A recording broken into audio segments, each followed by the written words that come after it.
Well, a new update is here, and we're ready to go ahead and show it off. What is this? Yes, Daytona Road, but not with the stock cars. We're going GT3 racing in NR Night in America. There's two new cars that are available in this class. The Ford Mustang that you see currently on your screen, piloted by Matthew C. White, and also the new Chevrolet Corvette. And it's going to be a lot of fun to see. The Chevy has been quick from what we saw in testing. We want to continue to see what it can do. We've seen great things out of the ZO6 in person, and now it's time to see what it has on the simulator. But it's not just two manufacturers tonight. You will have your Mercedes, you will have your Audis, you will have your BMWs, and you will have your Porsches. You will see the Lamborghinis, you will see multiple manufacturers, count 9 of them, trying to go green tonight. It's the world center of racing. It's NR Night in America, and it's a new update on this iRacing surface. I'm John Ramos, the voice of NR. Tonight you're guaranteed 4 great races, with possibly a 5th one if we hit 300 likes. So what's it gonna be? That same great racing we all know and love? Or will something else spark to change this sequence up? Let's get ready to see it, because in 7 minutes, these 60 drivers will be dwindled down to 40 as we'll get ready to take the green flag. You watch Gudger, Ethan Stanley's on the scene. He's there in his Porsche. Some drivers have elected not to take the new Chevrolet. Some drivers have elected not to take the new Ford and stick with what they know. And this Pennsylvania driver knows that Porsche has been his best friend multiple times in NR Night in America when we go GT3 racing. Frank DeAngelis, the driver from New Jersey, originally from the Bronx in New York. Well, where is he? He is here riding in a Ford around this racetrack. Bobby Vijaya Kumar, the driver north of the border, says BMW is the way to go tonight, and he's going to bring his AlphaTauri, hopefully in his eyes, to victory lane. No surprise, Lance Sanders is in the Rocket League Porsche. He's always been a big fan of that manufacturer. He believes it's what's going to take him to victory lane tonight. Gavin Austin has gone the way of the Ford. This livery is based off the 2016 model that went out there to Le Mans, was debuted actually at Homestead Miami Speedway in 2016 for the 2017 season. It's really a lot of fun to see how that thing was ready to rip and roll. And the only reason why I know that, I was in attendance for when it was displayed coming off turn 4 on the oval. It was exciting to see. And it's also exciting to see Ford back in the GT Daytona class. Max Swearigan has joined the ranks. He's ready to go and do something that no one has done before. Win with the Ford, that of a blue oval, in the GT Daytona class. Chad Thurnquist is now Team Ford. Matthew Brower says hello to Team Chevrolet as he has his machine locked and loaded. Heading back to the start-finish line. 5 minutes remaining in qualifying. 40 drivers will be taken out of the 60-car class. David Cabrera is here to join us. He brings Ford to the reins. Bryce Benton says Chevrolet is all mine. No. Oh, yes, it is. It is a Ferrari livery on him, but it still very much is bow tie. You may see some Ferraris lining up. Baker's lining in, his number 25. I asked him, why this color combo? He said, this is exactly what my Mustang looks like in person. No sponsors, no decals, just that blue. He's looking to see if that 25 can go to victory lane with it. Here comes Ferrari, one of the few Ferraris to take the green flag tonight. Freddie Bassinet is in the Publix machine, ready to see what he can do, maybe defend Ferrari's reign in the GT class in NR Night. It's really been all about Ford and Mercedes, or should we say it's always really been about Porsche and Mercedes, with 2 newcomers and 60 drivers going for glory. You know it's going to be a lot of fun. Dale Greenwood, no surprise here, has been a Chevy loyalist since the early days of NR Night in America, from the Gen 4 to the Gen 6, and now here in the GT3. Chad Thurnquist has that Ford lined up on the inside and rolling back to the start-finish line. Just 4 minutes remaining, ladies and gentlemen, as qualifying is well underway. Jackson Carr goes 5th. Galazzo goes top of the board. It's Lim in 2nd. Ethan Stanley to 3rd. James Thurston up there in 4th. What's interesting about signups for the Chicago Street E-Ticket, if you haven't already seen the trailer, the teaser trailer that dropped, it is up on my social media page, all the IDK Player social media pages. A lot of road course ringers are signing up. And no surprise here, a lot of road course ringers are here to go to battle. Now look who's in, I look who's out. Kirk Mills is in 39, Sanders is in, Jordan Herring, Contreras, Patrick Connell, first one's out. Yaroslav Donskoy, the one driver that is running from Russia, one of the Russian-born drivers, has yet to put down a time. Matter of fact, he hasn't put down any time. Bassinez, probably Vijaya Kumar are still looking for their times as well. BMW would love to have a stake in this race. I think they can get it out of this Canadian driver. 3 minutes and change left as we get ready to roll out from the World Center of Racing. Weather, it's interesting. There are spotted showers that are possibly coming in, but they are projected to possibly come either around the final lap or after the race. And why would that mean anything if it happened after the race? You may go ahead and ask. Well, simple. Track temperature. Once those clouds come in, the surface really cools down. It is a hot one in Florida currently in the sim, which is going to make things very, very exciting with the clock ticking away. Delgado is still rolling around in his Plains machine. He's got the Chevrolet on board. No sign of life out of Balderas right now. He's got it parked before entering the East Horseshoe. Christian Delgado, he is slotted in the 26th position. That's going to be a lot of fun to see. All this talk and speculation has been about who can navigate, who can hold on to what to make their car better for the long run. And currently, from what we have seen, it's Mercedes that's the best when it comes down to the hard braking zones. But Porsche is better on the big oval, the NASCAR portions. Chevy and Ford, not a lot of data out of them, minus the fact that the Ford is definitely what looks like a little bit heavier, struggles on the colder tires compared to that of the Chevrolet. Keep it in mind, because this road course race is going to be all about technicality. And we will get NASCAR racing tonight, don't you worry. For all you oval loyalists out there, the truck's got an update to their damage model. We're going to test it out. The Nationwide cars have got an update to their damage model. We're giving that a shot. And GT3's at Sonoma, we're thinking about moving that to Long Beach. We'll keep that in mind. Also, a quick update for everyone.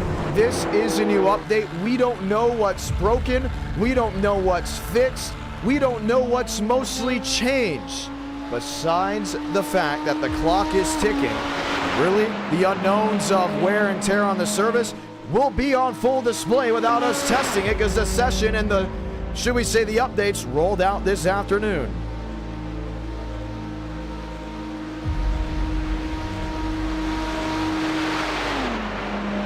So it's going to be interesting. It's going to be a lot of fun.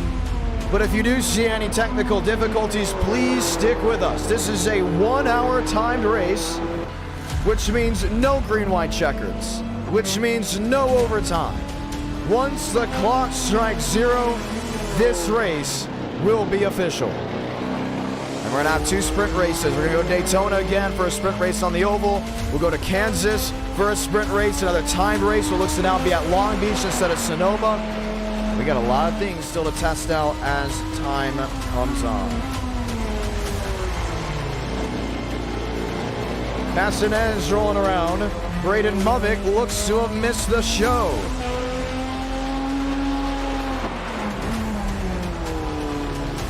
As we get ready to go green.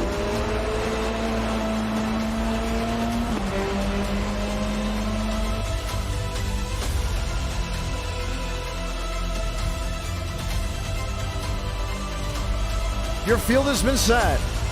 40 drivers out of the 60 that elected to qualify will get ready to go green. A 1 hour race here from Daytona. I'm John Ramos, the voice of NR. Ladies and gentlemen, let's get ready to go green. Hey, look at these guys. Some of them have never gotten a win in NR Night in America. I don't think some of these guys have even started a race in NR Night in America. John Salim June Salim, should we say June Salim, the driver in second, a newcomer. Hector Colazzo. Hector Colazzo, should we say? Hector Colazzo, he's racing at our night in America. First time starting up front, one of those road course ringers. Lined up and ready to give you the action.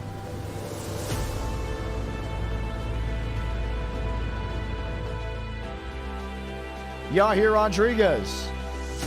Newtonus Major. Josh Kenyon. Terrell Baker is back. Abraham Vila is back. Tyler Clare is back. James Thurston's on the scene. He's ready to roll with us. And who knows how this is going to go. We're looking at the weather. We're looking at the Doppler radar. And they're saying you could have rain. You could not have rain. It could come at any moment or after the race. So for a lot of these guys, it's the sit, wonder, and wait. Neil Mahone. There in fourth, his first start at our night in America. Ready to bring you the action. Do you want to race 5 tonight? 300 likes will take you all the way there. Are you excited to see something different? This year has been about being different and trying new car track combos. We're ready to roll and we're excited to have you with us. So let's say those magical words. God, speed, drivers.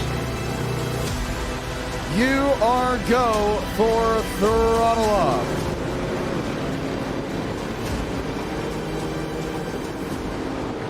Lights are off on the top of the Porsche safety car, which means it's time to go green this time by. What's going to happen? Who knows? Is it going to be exciting? Oh, you bet. New update, which means possibly new issues with the servers, which means new uncertainties for the drivers. Which manufacturer will have an advantage? 9 of them have elected to join this race. Lights off on the top of the safety car. They'll make the hard left onto pit road as this crowd rises to its feet.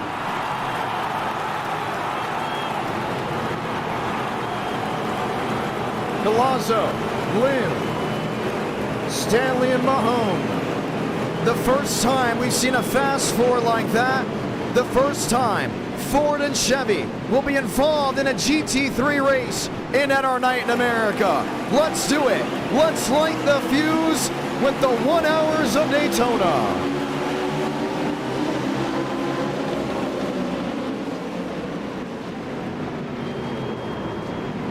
Spin back half.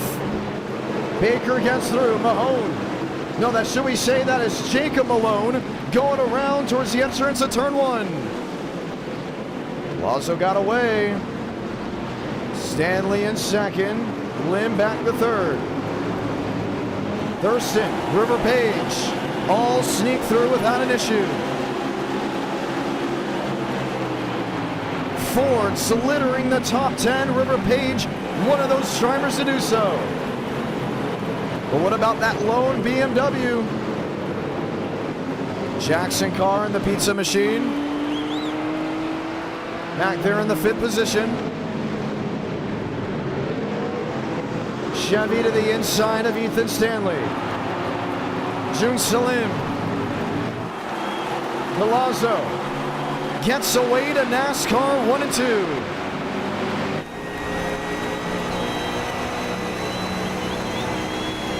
And it's raining off the gun. Wow. That was not supposed to happen. We had it on random. You didn't know when the rain was going to come. It's here. It is at the Speedway. Mahone, Lim, Stanley up inside the top 4. Did these drivers put on the wets before we got going, or will they have to come to pit road and put them on because they have slicks? That's going to be a big battle, big question maker.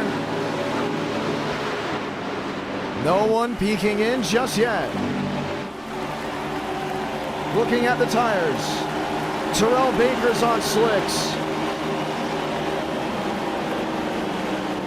Micah Curtis maybe on slicks. About half the field chose wets while the others went on the wrong strategy. That is huge. And that's going to play a big curveball in this race. Swearengin in 4th. Vila in 6th. Thurston back to 8th.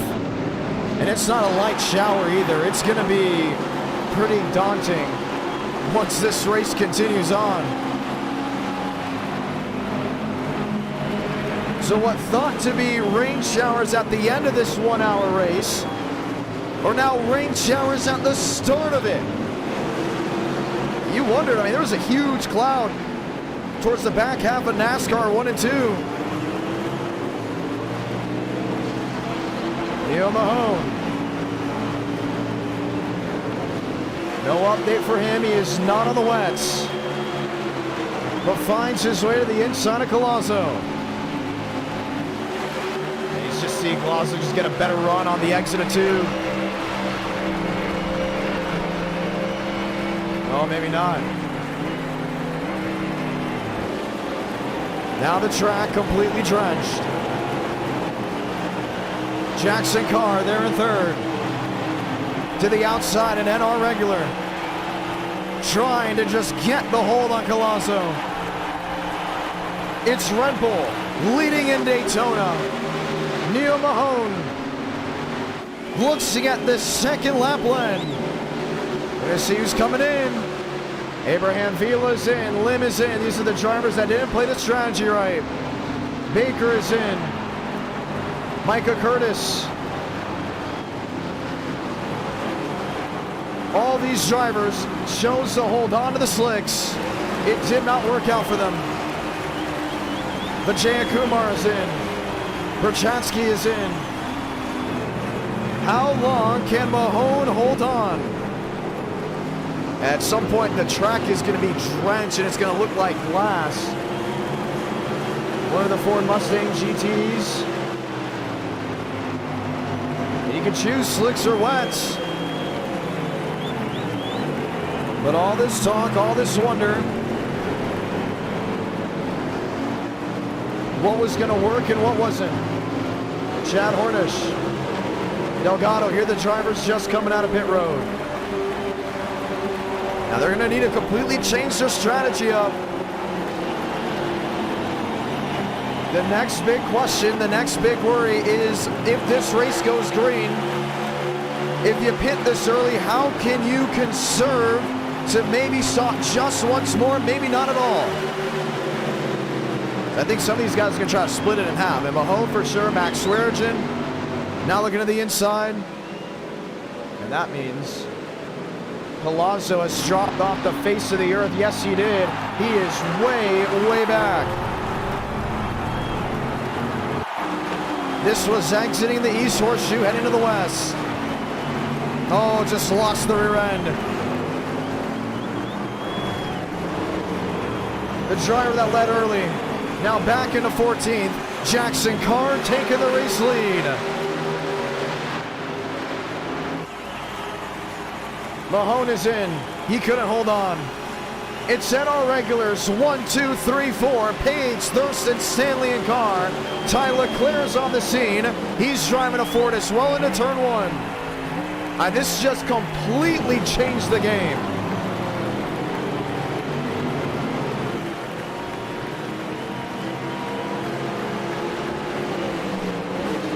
Carr to the inside, struggling. Once again, a driver on the slicks. Ethan Stanley now takes the lead, one of the drivers on the wets. And what a strategy call. They saw the clouds. They said, I don't think this is going to work. They took the gamble to put the wets on to start. And oh boy, is it working out for Ethan Stanley's group. Same with James Thurston and River Page. Ford's having a daydream. Their first GT3 race in NR Night in America. They got 2 of their machines in contention for a podium. All they need to do is now take out or overtake that of the Porsche, and they'll be moving swimmingly. Jackson Carr, there he is. I think some of these other drivers thought if it is light rain early, what they've raced with already in NR Night, they can deal with on the slicks. All the rain races we've had with the Cup side, the Xfinity side, they've done it on slicks, not on wet tires. So they have an understanding of how to hold on and maintain pace. But with this being a harder rainfall than that of the light rain from what we've seen at COTA and Daytona Road, they start thinking to themselves, man, we definitely need to play a better strategy. Here's the battle for second.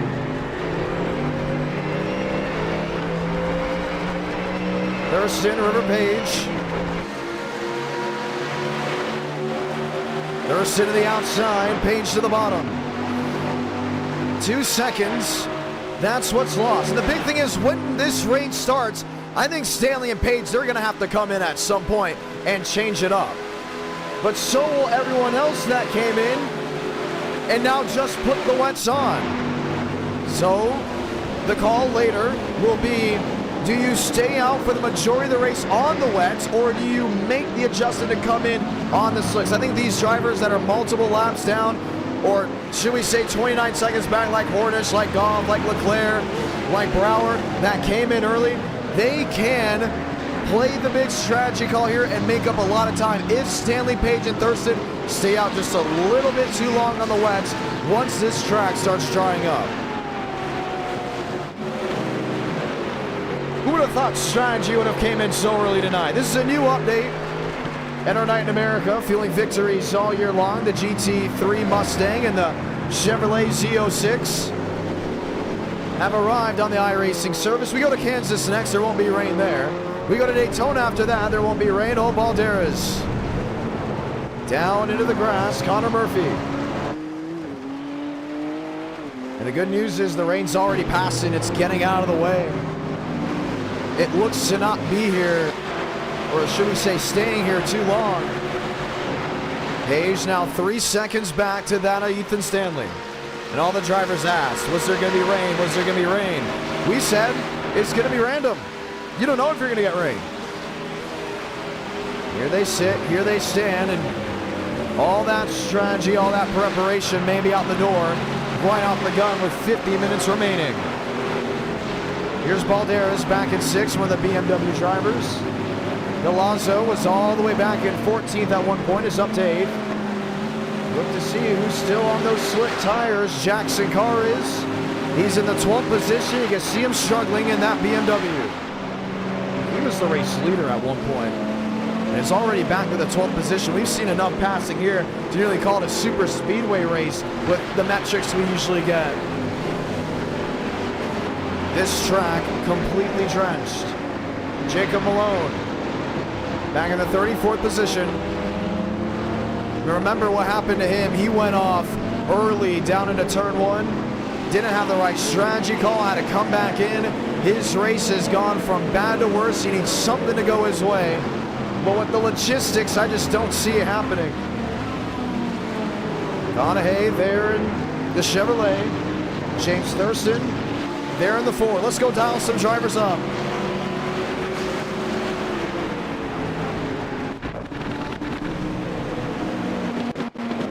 Wanted to hear, wanted to wonder what they all think.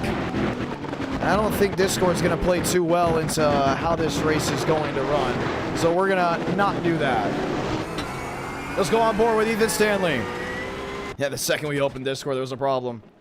And now it's becoming even more of a problem. Mistake on our end, Josh Kenyon. Oh. River Page, Ethan Stanley. The idea was to go dial drivers up, and it may have just hurt the quality of the stream. I got a little too trigger happy on that. Rain all over the place, River Page.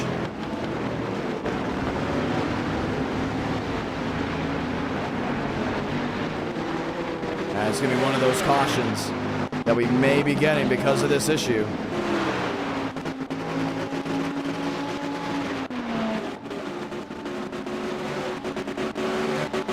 Holding, waiting, just to see what's going on.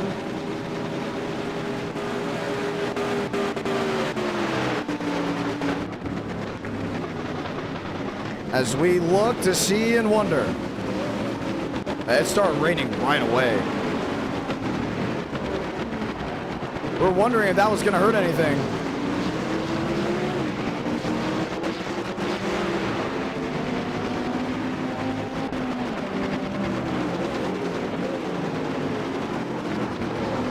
Looking to fix it. 47 minutes left. That's one thing with a brand new update. You don't know what's going to break. You don't know what's going to work. You kind of just have to sit there, wonder, think, okay, is this going to work? Is it not going to work? We may be forced to throw the caution right away. So we're going to slow it down just to give it that opportunity for a rework. Almost like resetting the system. Oh, and it worked. How about that? No, it did not. And we'll throw the caution. 47 minutes left. Caution is out. The idea was to go talk to drivers to hear what they've had to say, because that's what we do in GT races. And it crashed the service. Remember I said earlier in the stream, you don't know what's going to break, what's going to work? This was one of them. So we're going to do what we've done in times past. We're going to reset the system. The good news is this happened before, so we already know what to expect. But early in this race, with rain still on the track, we have a new thing to talk about. What's the strategy again? What's the strategy going to look like again? You see me in the middle of this race. How is everyone doing? Well, we look to reset our system and try it again because of what just unfolded. I'm interested because now this race went from completely spread on out to now you sit, you wonder, you wait. What's next, right? What's next on the table? That's going to make this interesting. That's going to make this worth my while. Now, the only reason we had a system failure is because I opened the Discord. I want to point that out. That is definitely on me. We had it all ready. We had it all working. But due to me opening the Discord, we saw that underlining issue. So we're jumping back in. The track is still wet. This is a quick caution. So when do you come back in for wets if you already had to go use wets? When are you going to take the wets off to put the slicks on if this track does dry out in time? Does it dry out in time, and does it work at all is the new wonder, the new worry. And then all of a sudden you realize the strategy that we just had, it's not over. It is not over by any stretch of the imagination. That's the thing about GT racing. It's mostly detail that you have to get out, talk to the drivers, hear what they've got to say, wonder. But I don't think that's going to be happening tonight. So we're going to have to be dialing drivers up through the power of our mobile devices to hear what they've got to say and wonder as we get ready to go back green. So the caution is out with rain looming in the area. Very unfortunate. The track is still very much wet. But who comes in for new wets? Who stays out on their wets? When the track dries out, who's the first one to come in and get slicks? Who stays out too long on the wets to lose all that time that they would have been gaining? A lot of questions going on. Those guys that started on those wets, it's going to be very interesting. We will be ready to try it all again. And our night in America, feeling victories all year long. We'll get ready to rock and roll. The race is still going on. We're loaded back in. We're going to be 100% fine. No doubt of that in my mind. And already we are under the caution flag. As we'll get ready to go back under green flag conditions. The sun is out. As quickly as we did that, the sun came back out.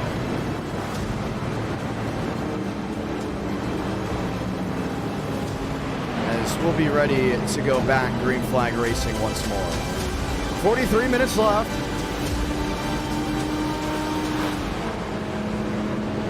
Locked in, lined up.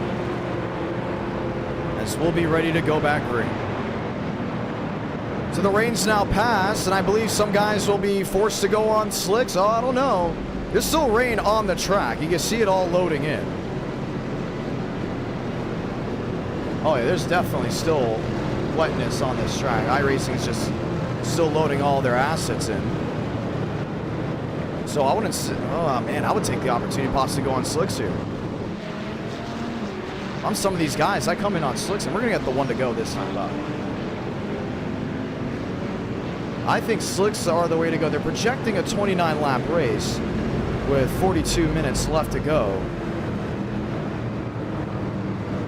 I think the call is going to be going on slicks.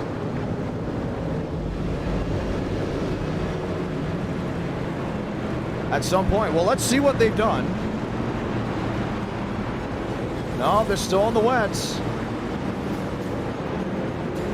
If I'm all the way back here, I'm saying slicks. If I'm Jacob Malone, I'm Gavin Austin. Oh, Gavin's struggling. Maybe he did go on the slicks. Nope, still there on the wets. If I'm some of those guys, I start making the decision quick. Because they're going to be coming down pit road once again. This is still a strategy race.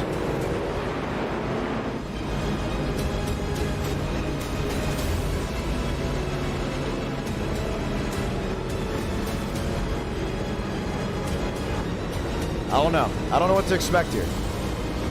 We're going to have them pit once again. They're going to be coming to pit road. But when do you come to pit road? And when you come to pit road the next time by, is that your final stop? A lot of uncertainties, a lot of unknowns. I'd say within the next 6 laps, they'd all be coming in to get those wets off to exchange them for the slicks, because they're going to be losing a lot of time. Single file restart. Let's ask the chat below. Who do you think's going to come in for slicks? Who do you think's going to stay out on the wets? What would you do?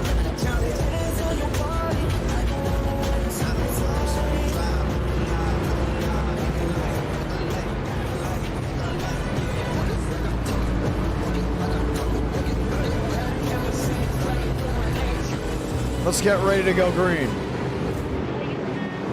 This track is really, really wet, which is interesting.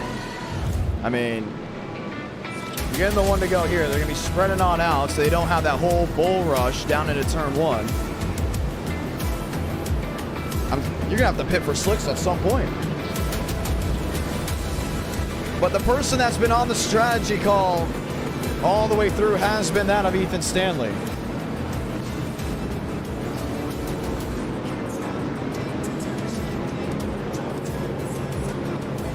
Time to go green. Thank you for waiting it out with our issue. Unfortunately, me opening the Discord did break the service, not iRacing breaking. That was all on me. We said it. When you get a new update, you're not sure what's going to work, if things will work at that. But we usually stream on Tuesdays, which means updates also happen to have come out on Tuesdays. This is going to get interesting, and it's going to happen interesting very quickly.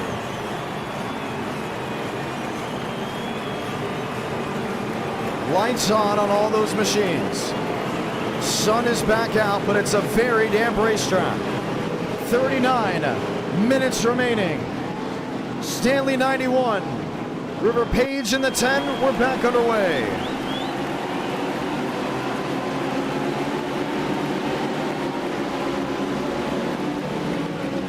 Mercedes, first time up inside the top 3. Galazzo, McConaughey, Valderas, Murphy, Greenwood. Easy in, easy out. Looking to navigate.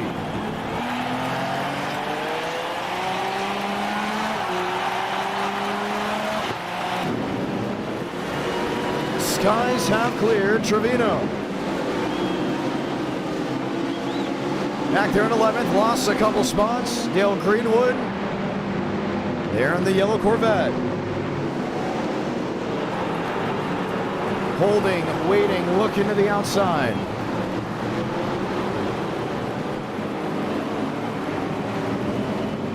Mosteller P3, no change just yet. River Page P2 has lost time to that of Ethan Stanley, a second and a half. Valderas does not have a number, which means he should be disqualified.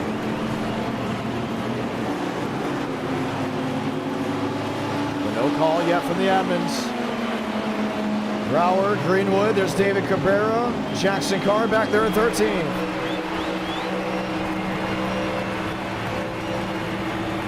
To the outside of the Ford.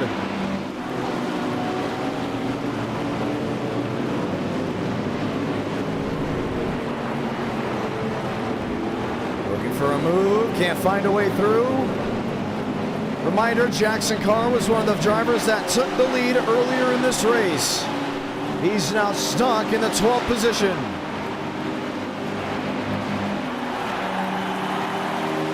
There's a good chance that there's going to be a street course for race 4, that of Long Beach. Thurston back to 7th. Page in 2nd. Stanley the race leader.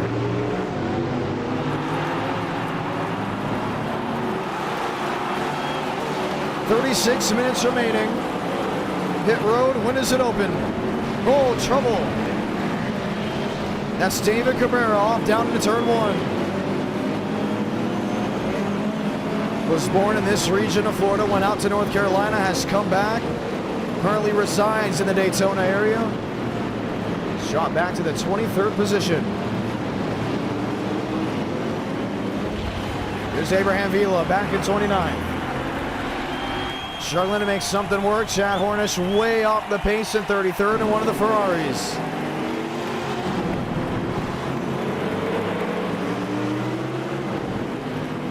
Conahay, Thurston up to 6. Valderas, Matthew Brower.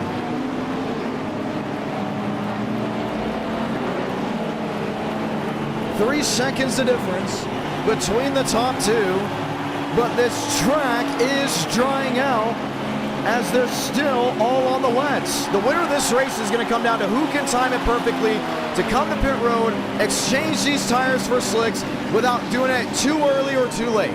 It's just going to be about who can get that sweet spot. I give it maybe 2 more laps. One off, Thurston. I give it maybe 2 more laps. When you start seeing that racing groove, that racing line really dry out, and then you got to start thinking to yourself, all right, pit road right now. I would say even now, let's look at how much it's dried out behind as we watch 2nd and 3rd line up nose to tail. A lot of question and worry about if the Fords would have been quick. They've got 2 in the Fast 4, the other's a Mercedes. The leader, that's a Porsche. Switch for position. Hector Colasso runs into the 2nd position. Just look on the nose here of Ethan Stanley. This was all shiny just about 10, 15 minutes ago. And you're starting to see that character work back into this racetrack. McConaughey, Thurston, Brower, Valderas. There's Micah Curtis. There's Pravi Vijayakumar. Terrell Baker. Oh, he's missing the nose on that Mustang. Kingsley looks right behind him. This is for 20th and 21st. Page is falling into the clutches.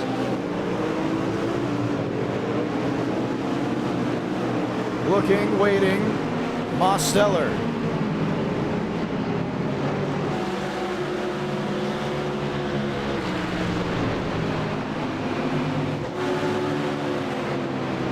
Thurston in 5th. Brower in 6th.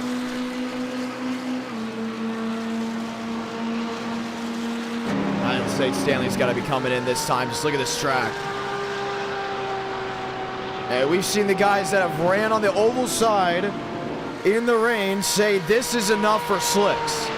Same on Coda when we did Coda with the Next Gen. He's got a massive advantage. We're talking 5 seconds over the rest of the field.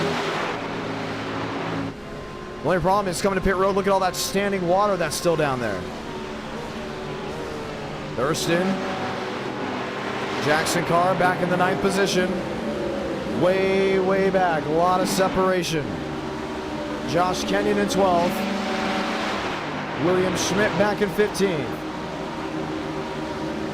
Last lap of 2:02 for William Schmidt. Now a 1:59. So the track is getting quicker. He just ran his fastest lap of the race in wets. Ethan Stanley's last lap was a 1:55 with his best a 1:54. Alonso, his best is a 1:53. That was the lap previous. With the most recent a 1:56. 32 minutes remaining.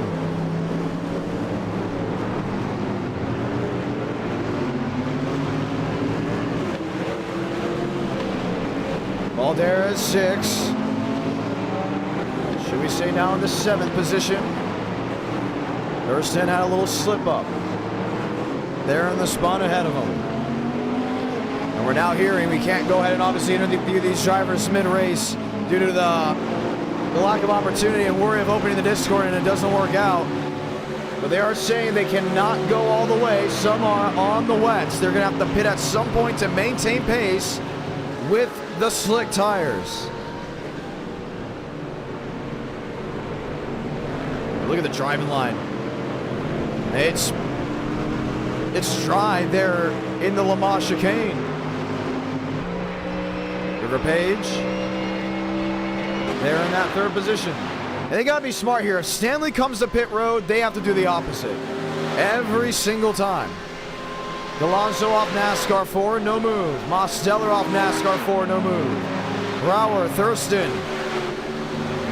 no exchange. Valderas, Murphy, Jackson Carr, no exchange. Here's McConaughey. Aiden McConaughey almost won the 2.4 hours of Daytona in the Truck Series class, and it swept away from him. Has Connor Murphy ahead of him, has Curtis to the inside. 30 minutes remaining. The talk is also the fact that it's going to be drying out the entire race, and there's no waiting around. It's going to work at some point. One around Max Swearengin. The Ford Performance, number 23. Back in the 17th spot. Let's go see what happened. Too hard an entry. You saw how he angled. He had the really bad angle. Heading down into turns 1 and 2. Jammed on the brakes, snapped right around on him. Kingsley there in 17th. Did Swaggy just flicker the lights at him? He's saying move out of the way. How about that? I don't think he wants Kingsley in his way. The only thing is, this is a battle for position. That's 17th and 18th.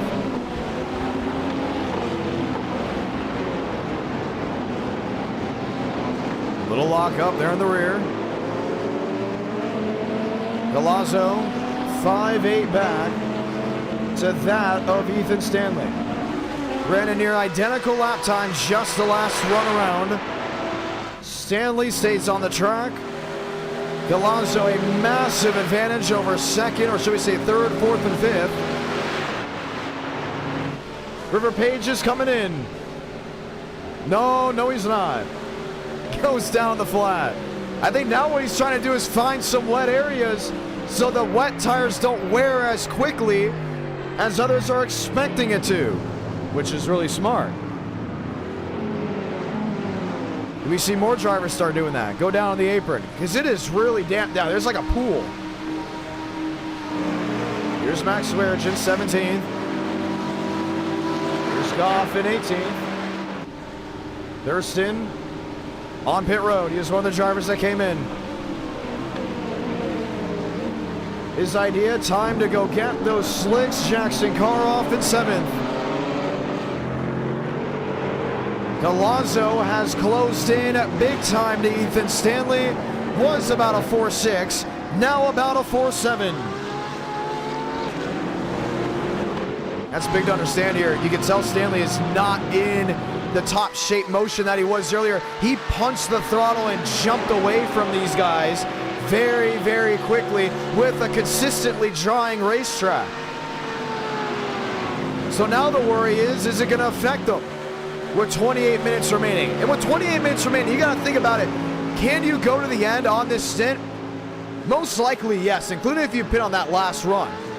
But do you want to go to the end on this stint with the tires you got? I mean, that's just the big thing they have to juggle right now. The Colonso's in a Ford. There's not enough data on the Ford to really say where they're better right now. You definitely see under the hard braking zones, Ford has an advantage over Porsche, while Porsche is definitely much quicker on that of the oval. Ethan Stanley, he's coming in. He's had enough. Colonso stays out. River Page. Mosteller, Page is in. Mo stays out. It's Ford leading the way in Daytona. It's Mercedes in second, while Porsche forks over the lead to put on the slicks. Oh, and he misses pit entry.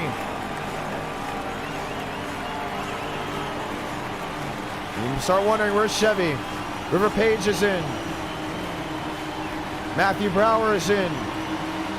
But the thing is, they pit on the same stint as Ethan Stanley. If I was them, they should have stayed out just one more lap. That means Colonso, Mostella, they got to be coming in this time. This is going to be the race right here with 26 minutes remaining, unless something dire happens. Mostella into the guardrail, nearing the West Horseshoe.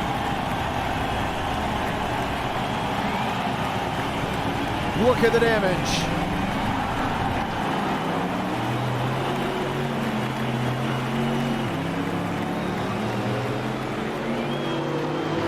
Let's check back on the replay.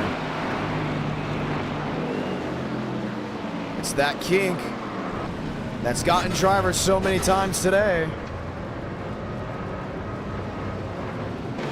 Unbelievable. Galazzo, 17-second advantage. He will have to come to pit road. You look at where Ethan Stanley came out. That's in 13th, while fighting that of Dale Greenwood.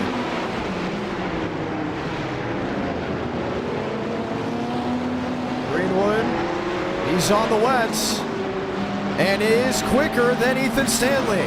Did they come in too early?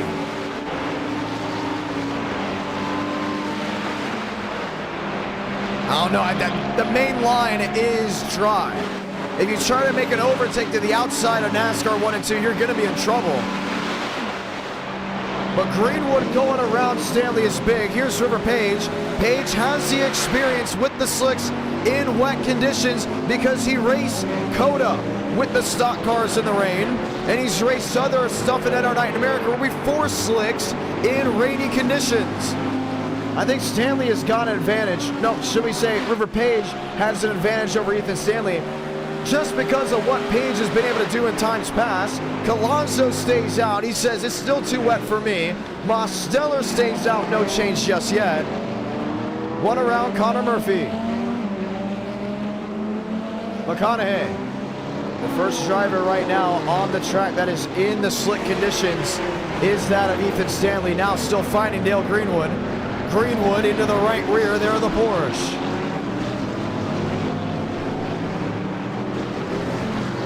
Page back in 14th. We've seen the Fords a little bit better in the braking zones. Look how wide Matthew Brower is going. There in the slicks. The fact that this track is drawing at an immense rate, but the new drivers on the slicks are struggling, is just fascinating because there's parts of this racetrack that it's like a whole pool. It's like the ocean that's located 10 minutes east of this racetrack. While other areas, it's completely dry. I think Hector Colonso's just picked this winning strategy. If it works out, he's still gonna have to come to pit road at some point. Doesn't come in this time. Stays out, and look at all that moisture, all that standing water that's down off NASCAR Turn 4. These guys have really separated out. Here's Stanley in the 12th position. This is where he's going to make up time for sure. Stanley's fastest lap of this race was a 1:54. His last lap, a 2:38 on the slicks. Compare that to the drivers on the wets, a 1:56. He has dropped off an immense rate, nearly 40 seconds to that. But will he gain it back once these drivers take too long to come in for the slicks? Yeah, this is gonna be the real question right here. his lap for lap this time by. If he can get it down 157, so he's on a good strategy here, making up a ton of time on guys. While Colazzo's last lap, though, was a 155, so what the 6 team is doing right now, trouble down in the East Horseshoe. Max Swearigan again, this time with Christian Delgado, right in front of River Page. So what Colazzo's doing is just watching these lap times. He's looking at himself and saying, okay, the second Stanley gets maybe 1 lap just a little bit better than mine, is when I will then come to pit road. Mosteller, with that nose damage, is a second off the pace of that of Colazzo. Jackson Cars 2. Connor Murphy, about 7-8 seconds just from that last lap compared to everyone else. The big thing to wonder and worry, though, is the fact that the slick drivers are moving through the field with 21 minutes remaining. Colazzo stays out. He's taking the gamble on that of Ethan Stanley, being a little bit slower on this lap. But Stanley is in a purple lap right now. He's 7 seconds better than what he has ran. It's big to wonder that 91 is getting quicker and quicker. 8 seconds quicker than that of the average pace. River Page, 10 seconds quicker than of the average pace. 10th and 11th. Look at your screen right now, left side. Those are the drivers that came in going for a different strategy than everyone 9th on forward. Page is going to have a big win right here. Stanley's already up to 9th and bangs out a 154. Page in 10th, a 155. Ford's loving what they see. They've got the lead by 13 seconds, but they know that's really just a mirage in the desert because they will have to come to pit road at some point. When you come, if you come, how you come, will determine on how much time's left in the race, what's the lap times of that of the drivers that are currently on track that went on a different strategy.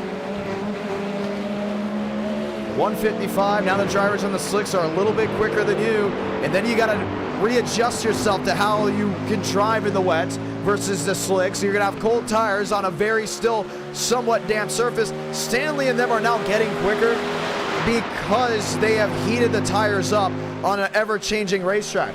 If Colazzo's got to come in, he's going to have to do it in the next 2 laps. Lights off on the machine, he stays out.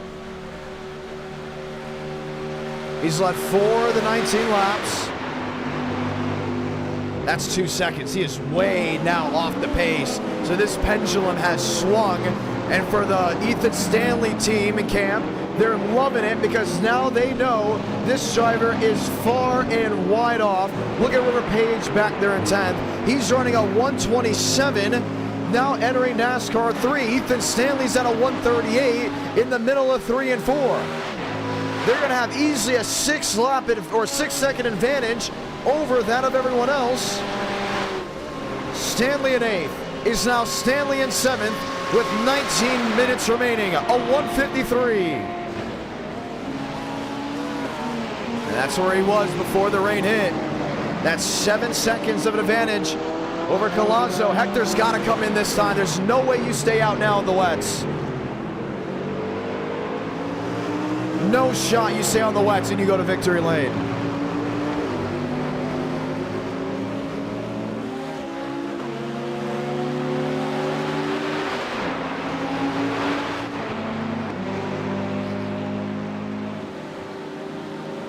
I just don't see how it works.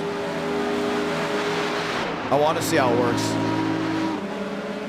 Well, you're looking at this right now. Stanley is 34 seconds back, 35 seconds back. His next competitor will be that of River Page.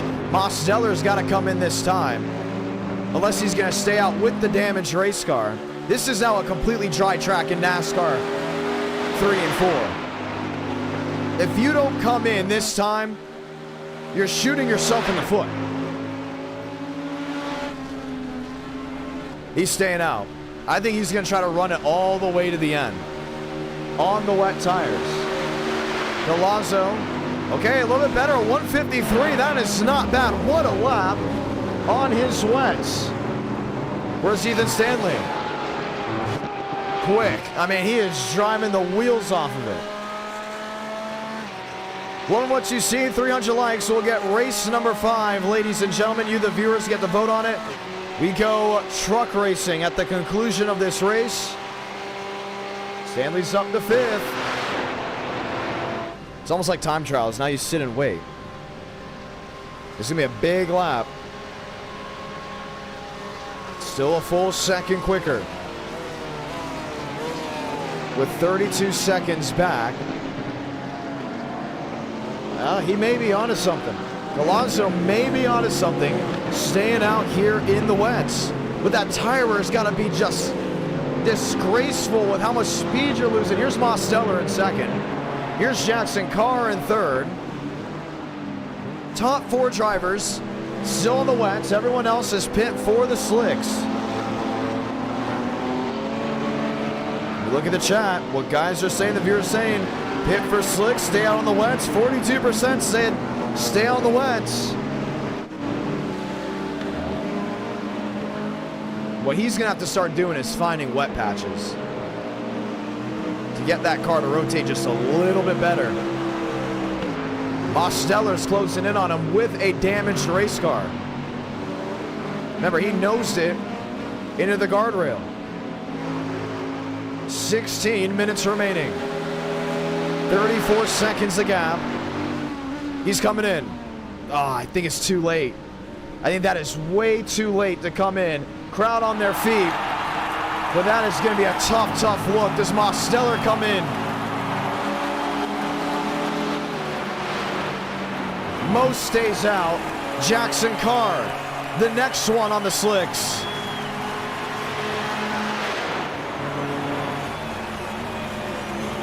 He stays out as well. Here's Ethan Stanley. If Galazzo can get out in front of the Ethan Stanley Porsche, he will be projected to win this race. If Stan trumps that of Galazzo, it's going to be a battle to the final minutes. Galazzo just off pit road. Ethan Stanley, the race leader, provisionally of that, as the top 2 are most destined to have to come to pit road at some point. What's going to happen in these final minutes? River Page comes out in front of Galazzo. He's now back in the 6th position, but a whole lot fresher tires. All right. 6-lap old tires of River Page. 6-lap old tires of Ethan Stanley. Fresh, brand new stickers for Hector Galazzo. Can he get his first ever win in NR Night in America? Look at the lap times. Here's Ethan Stanley. Galazzo's got to make up 9 seconds in 14 minutes, still with a somewhat damp racetrack, but it's still ever changing. I don't think Jackson Carr pits. I don't think Mosteller pits until Stanley passes him. You see the Porsche in view. Ford looking to go 1-for-1 in their first ever GT race in NR Night in America. All talk has been about the Blue Ovals, but none about Chevrolet. Mainly because the nearest Chevy is now Matthew Brower in that 9th position. They have had just an abysmal first race in the GT class. They didn't play the strategy right at first. They got a timely caution, but then they didn't play the strategy right the second time, and they're now relegated outside this top 8. What we thought would have been a Ferrari of Alexander Balderas is actually a BMW sitting in the 8th spot. They're going to need a caution or something wild to happen. Cars on pit road to go put on the slicks, but waited way too long to do so. Galazzo is making up time. Somewhat, maybe not. Back there in 5th. 6 lap, old tires. And we're talking 6 laps at Bristol, that's nothing. We're talking 6 laps at Brands Hatch Indy. You're like, okay, maybe it could be something. We're talking 6 laps on this massive racetrack with twists and turns, a lot of high-speed corners, a lot of hard braking zones as well. Stanley 10 seconds back. Connor Murphy going off. One of the BMW drivers goes for a spin. Down into the West Horseshoe.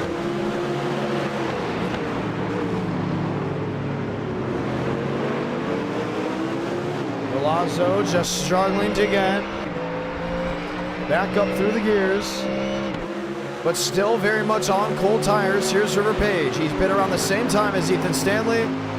He's looking to make up 10 seconds, while Mosteller leads as of that 10 seconds over Ethan Stanley with 12 minutes remaining. He's not pitting. And the thing is, he has damage because he hit the guardrail. We didn't throw a caution for it, but that's why the car looks that way. If he can win in this area, it's the most NR win we'll probably ever see. Here's Stanley, 9 seconds back. He's making up a good bit of time. He should be able to catch Mosteller with about 2 minutes remaining. And if he does indeed catch that 87, he's going to pass him. There's no waiting around. It's just going to happen. Milazzo, River Page, that's the battle for third. Two Fords going at it.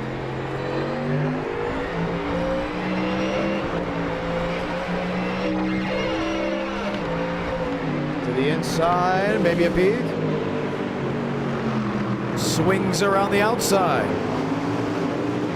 He's got to find his way around River Page. Mainly because he knows that's the last thing that's holding him up with the clock ticking. 11 minutes to go. Page to the top end. That's to the West Horseshoe.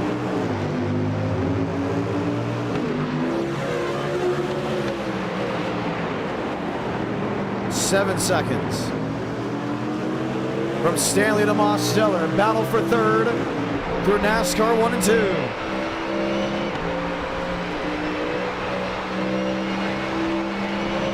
Now they're losing a lot of time. And Page has either got to say, I'm going to let you go because I know you're quicker, or continue to put him in a tough scenario, and he'll let him on by. So Collazo's got to make up 11 seconds over Ethan Stanley, but the fresher tires have shown to be working in his favor. He already has the pendulum swinging back to his way. This top three is separated by 16 seconds. If you're just joining on in, you may be saying, this race is over. Mosteller's got it in the bag. But these last 10 minutes have now shown all three drivers are on a different strategy. Most staying out on the wets after a huge downpour took over the racing surface. Stanley's in second. He's 5 seconds back and making it up dearly. He's on slicks while Mosteller's still on wets. Collazo has 6 laps fresher tires of that of Ethan Stanley. Is now 10 seconds, maybe less, coming on in with 9 minutes remaining. Can the driver of the 6 outclass the 91 in a wild comeback? 19 drivers left on the lead lap. Battles around the entire track. Here's one of those Corvettes. Here's Jackson Carr, Matthew Brower, Balderas, Baker the lap machine, James Thurston right there. It's 9 seconds back with just around 9 minutes remaining. Remember, you could technically go a minute over depending on how the lap ends and how it works when it strikes zero. Mistake, Collazo. Now 10 seconds back. I think his issue is the fact that the Ford is clearly better in the braking zones, but not on the NASCAR side of this circuit. That's where his issue lies. Ethan Stanley is there. He's ready to go take this lead. Look at the lap times, how much they've changed, just over 6 laps. A 1:46 after being about 2:40 on the slicks while under the wet conditions. Mosteller, your race leader. It doesn't look to be for much longer with time chipping away. The marketing was about Ford and Chevrolet. The anticipation was about Ford and Chevrolet. BMW up against Porsche to the kink, headed to the West Horseshoe. Ethan Stanley takes the race lead of the 1 hour at Daytona.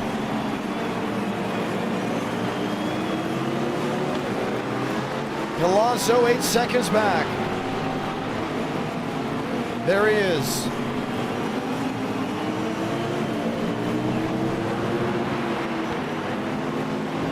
Page 10 seconds back, 11 seconds back. He is dropping way off the pace. 7 minutes left. The driver of the 6 is going to have to make up around a second. Problem is he's matching the lap times of Ethan Stanley while Stan has an older wear on his car.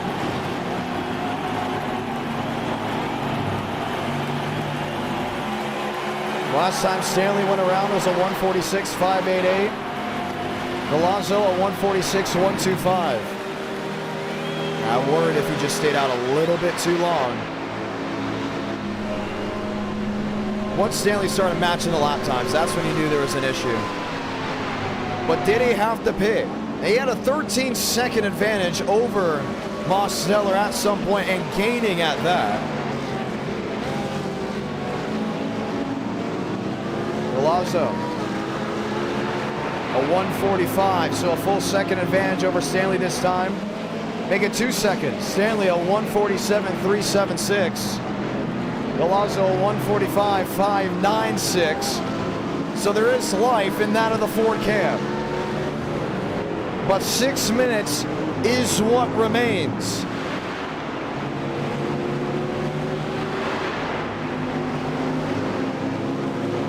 Still 7 seconds back. He gets to 6 in the hard braking zones at that. He's gonna have to have Mosteller move on over. We've seen that be iffy at sometimes, you know. Sometimes most will say, yeah, my race is done, we'll let you on by. While others, he'll race them hard. It's gonna be tough to see with 5 minutes remaining.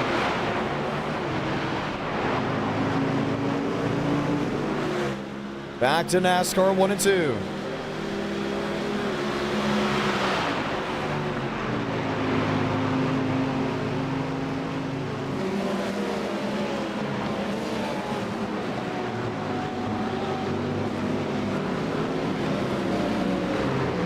Galazzo right there. Sneaks to the back end of the Mercedes. Mosteller gets out of the way. The easy switch.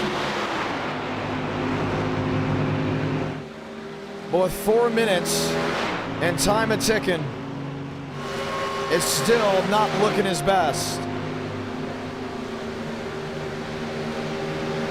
146, with Stanley being 7/10 slower. Long game is worked out for sure. Team Porsche has not lost many races in the GT class. Ford, if it ends this way, it is a brilliant run. Runner-up with their first attempt. Chevrolet, they're gonna have to go back to the drawing board and in a hurry. Here's the battle for that. Balderas in the BMW, Matthew Brown in the Chevrolet, the closest Chevy up inside the top 10.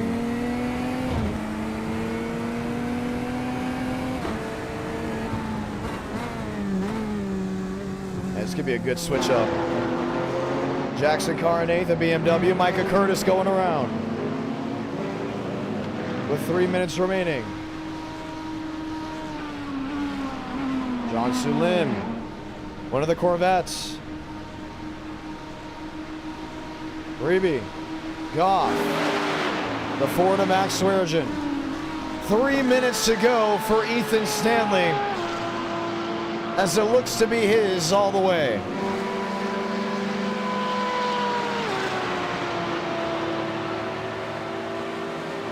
Porsche does not have a stock car. They only race in one class in NR Night in America. That is the GT. Or should we say they also go for the GTPs. So we're using the GT3. Under 3 minutes remaining, 6 seconds the difference. So what Colazzo's going to need is lap traffic and a mistake. You're not guaranteed a mistake out of Ethan Stanley, but you may be guaranteed lap traffic if that is what holds up the driver of the 91.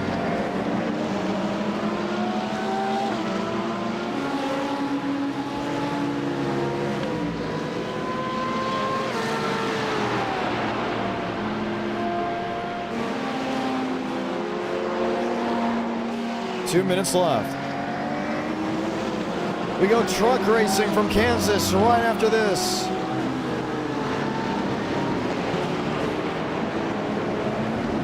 Stanley leads off the West Horseshoe into NASCAR 1 and 2.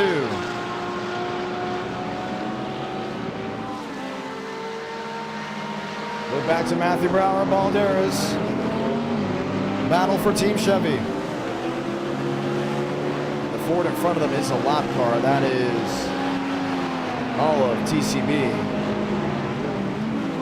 And Balderas is really making it tough for Brower. They're trying to sneak on through. This will be a fight. They'll come back to the checkered flag.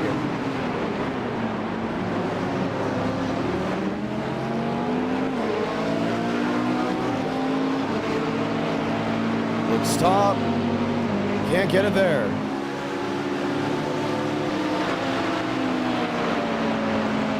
Oh, Balderas inside of Baker.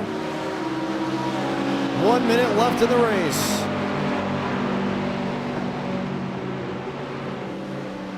Baker got some help big time by Matthew Brower. So Brower goes to 6 for Team Chevrolet. That's where they like to end it. Balderas is all over him, still fighting back to 3 and 4. He's going to show him. These two have the pushing and shoving aspect of this race dialed on in. 28, 27, 24 laps to go. Seconds, should we say? Said laps. Seconds to go. Brower locks it in. Lap traffic ahead. Colazzo led parts of this race, dropped all the way back, took the lead back from them, and as the clock strikes 0, this is what you've got. It's the final lap at Daytona.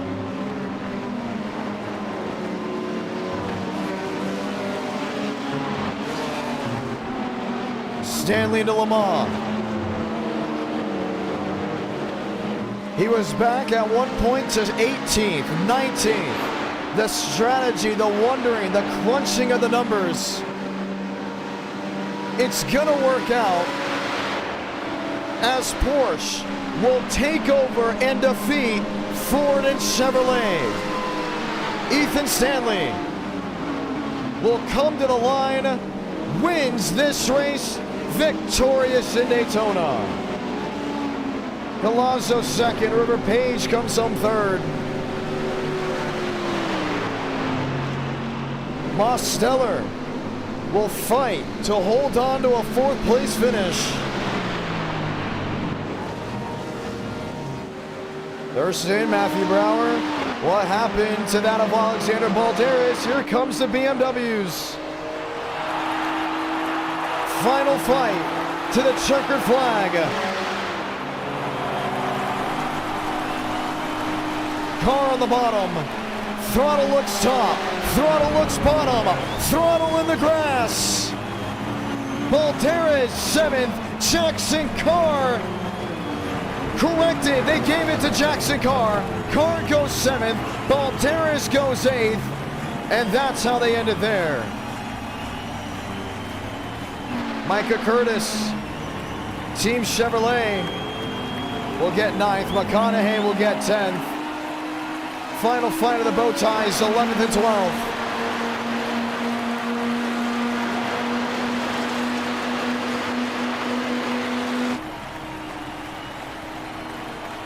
Goff will go 12th. Lynn goes 13th. Max Swearengin will finish in the 14th position. Kingsley 15th. Delgado 16th. Dale Greenwood 17th. So many Chevys finishing outside this top 10. They'll have a shot at Long Beach, but that's how this race unfolds. It's an Ethan Stanley win on a road course, which isn't a shock, but also not something others wanted to see. He'll go to victory lane. We'll talk to your race winner, ladies and gentlemen. This concludes round 1. Heading to Kansas, heading back on the ovals for race number 2.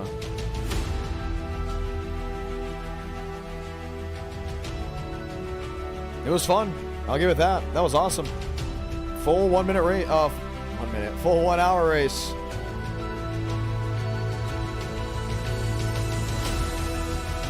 Stands the man in Daytona, and it won't be the only time we go to Daytona tonight, ladies and gentlemen.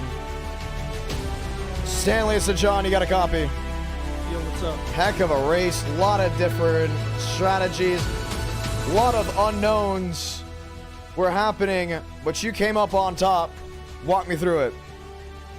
Yeah, I mean, just looked at the radar before the race, knew it was going to come down about lap 2, so decided to start on wet tires and just kind of try to maintain them so I don't burn them completely off in the dry, and then ended up being fruitful. And then just after that caution, it was all about waiting until the track dried out and just making the switch over.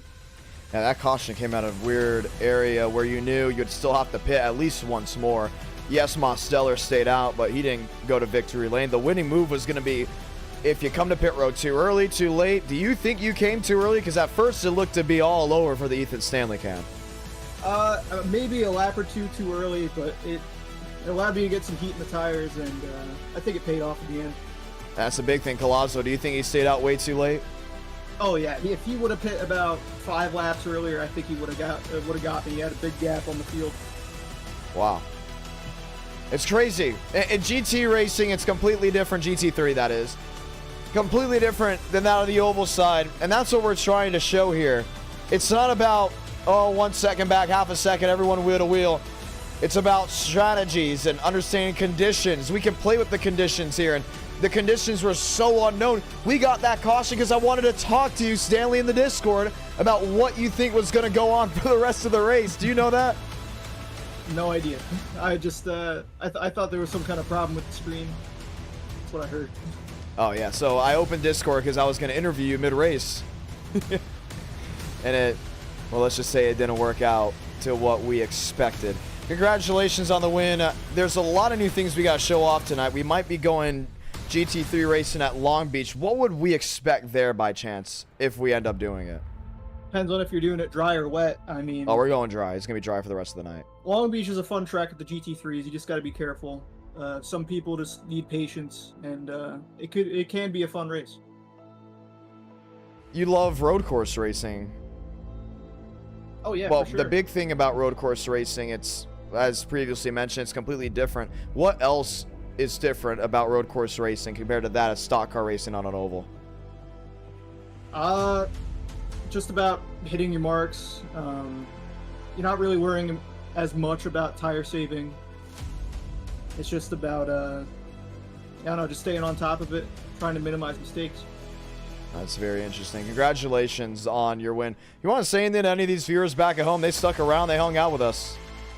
Yeah, big shout out to everyone watching. Long race, but should have been a little bit interesting. And yeah, just shout out to anybody who's a Ethan Stanley fan out there. I like that. Now that's a great call right there. That's what we're talking about. Congratulations. Yeah, thanks. The second session has gone up, ladies and gentlemen. There is no rain in the forecast, so we just looked over it. But that first race in the books, with Enter Night in America this year, we're doing things different all the time. And from GT racing, we've gotten into dirt a little bit. We've gotten grassroots racing. This is something we want to consistently do to keep things fresh. So when we go back on the oval side, it's anticipated. It's full of excitement. And with there being a new Ford and Chevrolet class, we still want to do it a considerable amount. It's a brand new car on iRacing. It just dropped. today. So I'm glad to have you guys hanging out with us, enjoying this night. We'll continue to talk to drivers as this night goes on. I'm John Ramos, the voice of NR. So glad to have you all here as we get ready to try it out just once more. Was reading the live chat in the middle of the race. It's interesting. It's just interesting way of watching. Some of you guys should watch Petit Le Mans. We want to go to Road Atlanta with the trucks or Xfinity or definitely the next gens at some point in the future. So it's being talked about. It's being thought about. Well, we have the chance. Let's talk to some guys on the oval side that may have an understanding of how this truck works. And it's new with the damage model. Apparently, it's easier now to get damage than it was with the old model. That's what we're here to ask about. Frank, it's a John. You got a copy? Yeah. You heard that laugh at the end? He wasn't expected to be pulled. No, I was not. I heard you rambling about how this damage model is interesting. Terrible. And really? Yep. Completely It's the new, terrible. it's the new The new old damage model? Is it like a hybrid of it? So the infamous I don't know how many people are like inside, but there was a thing with the old damage model where it was the infamous 12.5 seconds of damage, where if you got that, your race was done. Right. No matter if you fixed it or not. That I think has made a comeback. I've seen videos of my friends. Really? They're like ripping the wall or something. It's more on like the side of the car. Like you'll be half a tenth. It's like kind of like the skirt, like door panel area. If you net code the wall and when you're half a tenth off of it, or door slam, it'll give you 12.5 precisely. You fix it, you're still 2/10 off. Sometimes 1/10, sometimes 2. Grass. Can't touch the grass anymore. Underbody is more. Yeah, the underbody is more. Well, that's pretty realistic, though. Well, yeah, but that other stuff's gotta. Before, when there's a big wreck, you just throw it in the grass. Now, is this on all the models or just the trucks? Just the truck. Just not nationwide. You know, let's be honest. We're gonna be the first one to test nationwide on iRacing. We're literally gonna be the first ones to test it. I only know about the truck. That's the only thing I know. Are you gonna test nationwide with us? I was waiting for this session to go up, and it's up. I missed it. How did you miss it? I was waiting for it to go up, and I got distracted because you dragged me in here. And then I was yapping. Well, nationwide, we're gonna have it open to 60. Yeah, nationwide, yeah. I mean, I was probably gonna get wrecked here for like 15th anyway, so. It's only a 40-lap race. This is gonna be very quick. Do we do duels at Daytona? It's a Tuesday. Ooh. That's the worry. I want to make sure we get all this in for everyone to watch. That's interesting. Maybe. Because it's a new damage model. You got to test it out. You got to have like a little bit of an understanding before we go into it. Do we hit 300 likes? We had 60 drivers join the last race. We're at 128. It's going to be close. It's going to be interesting to see what it rolls with. Oh, it'll hit. Big question here. Who do you think is going to win this Kansas race then? I'll let you know after qualifying.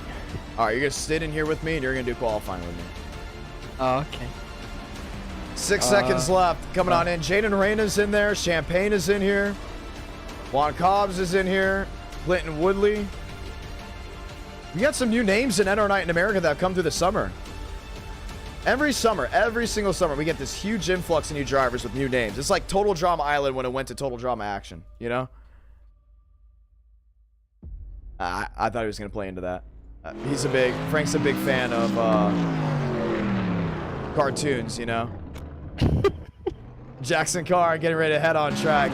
Will Byers as well. Mitchell Armstrong is there and ready to go. I thought you were going to play into that. You didn't want to play into that? I was responding to an eBay message. Really? What's your eBay? It is, well, there's two technically. What's the one you're selling diecast on? We're going to promote it. The store is... Do I just look your name up and search for anything? I'm checking this. Do I use my eBay? Yeah, it is called... hold on. The way to get to this... Frank DeAngelis. PTS Diecast. PTS space Diecast. Diecast. Store. You guys don't know how Frank stuff. DeAngelis is a professional flipper. Flips diecast. PTS Diecast? Yes. Are you selling the 2005 Ford F350 118 scale, PTS. No, you're not. No. I'm trying to find you. I can't find you. When you search a username, you have to go to like the advanced tab on eBay. It's very weird. Oh, really? Yeah, I got it. Yeah. Price, condition, auction, buy format, best offer, sort, ending soon, nearest distance. I'm trying to find it. Okay, what's a diecast that you're selling right now? How about that? Simple one that I don't think I've seen anyone come up with is Denny Hamlin's PGA Tour FedEx. Denny Hamlin PGA Tour. Let's look that up. Is it going for $125 as the best offer with shipping of an $8.79? I am not a crook, so no. Well, is it the 2006 one? Yes, going for $50. You lowered it from $64.99. Oh, it's elite. Get out of here. No, that ain't mine. That ain't mine. That's not you. I don't know why it's so different. Like, I don't get how. I typed in Denny Hamlin PGA Tour. Yeah, I don't know why it's doing this. Hold on. There's gotta be a way. Because I don't know. I never said promoted no. it. I'm not a crook. Yeah, dude. I mean, like I'm gonna be honest. Like, I'll buy stuff low and sell high, but like. Is it $50? Oh, this is definitely you. $50 with shipping of $5.99. Yeah. Yes. Yes, that's you. Okay. PTS Diecast, 100% positive review. I'm not gonna say where you're from, but there's all right. You got 24 listed. Let's see. $10 for a 2022 Wave 1 Kyle Larson diecast. Is that rare? Shipping. Not really. It's just free shipping. Are these all on par with what do you mean? see? I like that Tony Stewart 2006 Pepsi one. $30. That's pretty sweet. The Juan Pablo Montoya, $25 for that one. Wow. Nice. Yeah, I mean, like, I'll you do have open great the deals. hit, I'll like, give you that. Yeah, like I resell, but I actually just want to actually do the selling part. So I'll just see what it's going for and chop it by like 10 to 20, depending on what it is. Eric Jones, $150, but that's a rare diecast. That's his Clash one.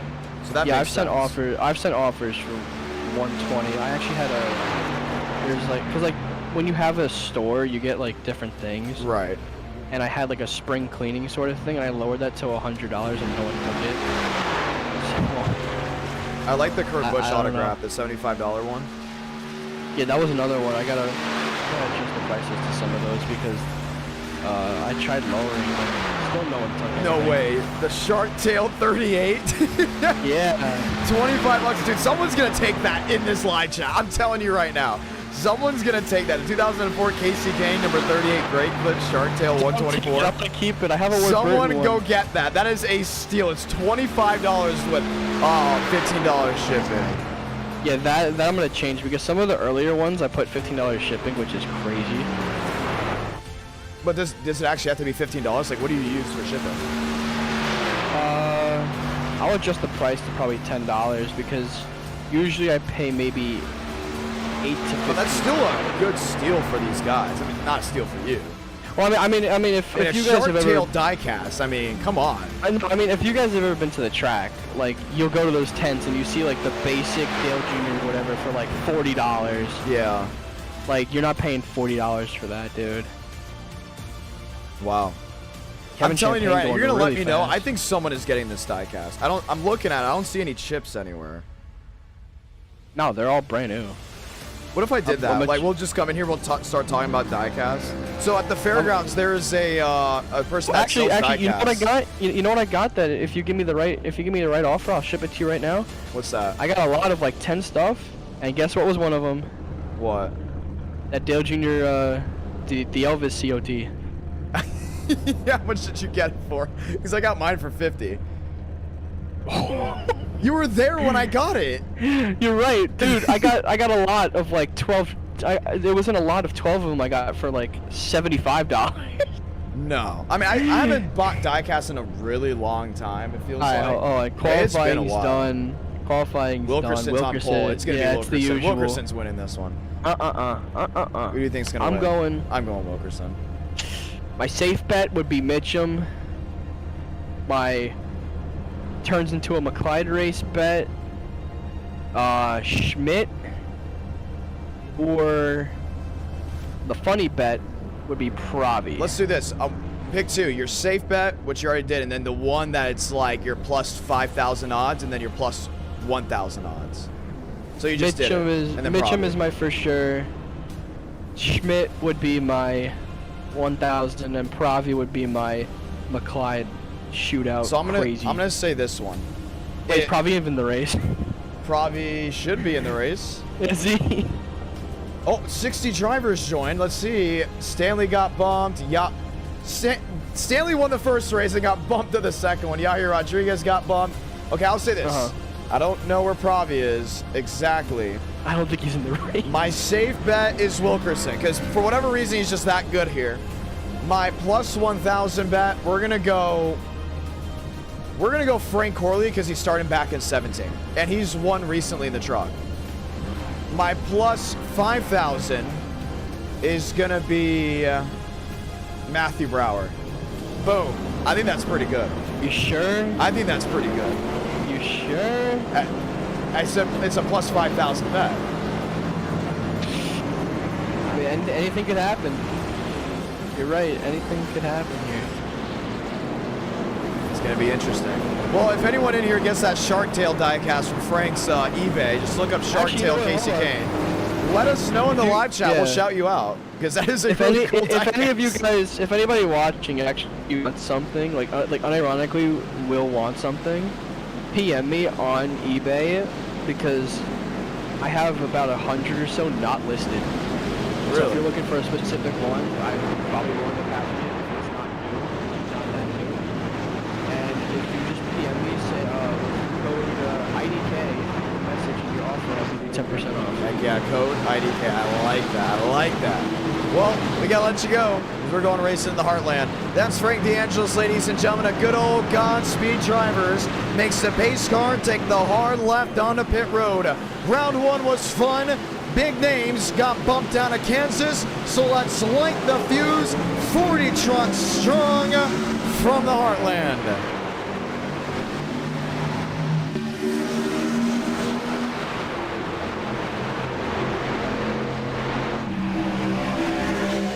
Mitchum on the outside. Wilkerson looking for a slide, looking for a move.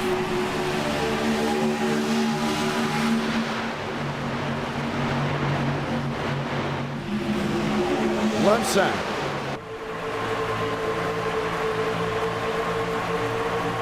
Looking, waiting, wanting.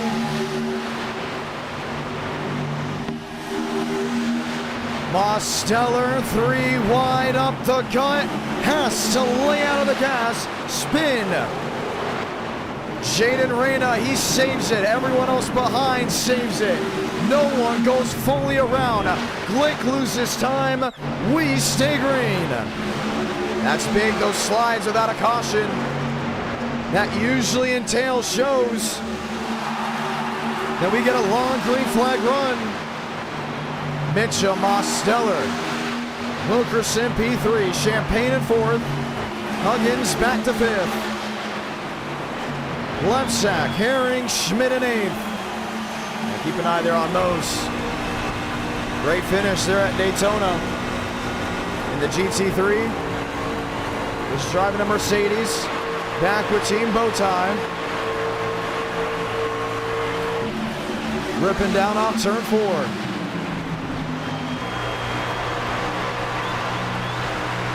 .37 to go. Garza's in 8th, Schmidt's in 9th, Horley back to 12th.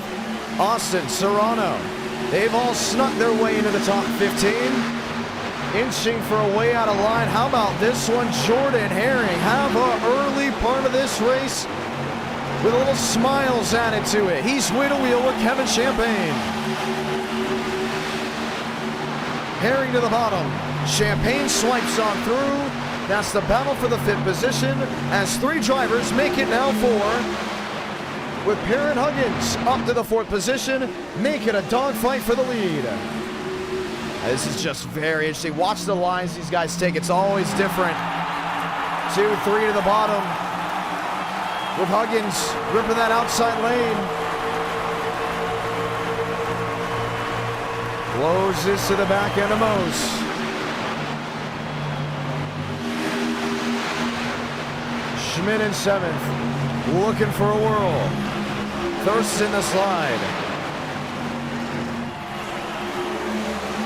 35 laps to go in this race. Mose in 4th. Lined in after Huggins used that outside lane to get the drive-off exit. All eyes are really on the top two. That started 1-2. Mike Mitchum and Jacob Wilkerson. Most Chevrolets holding on to the positions that they originally started in.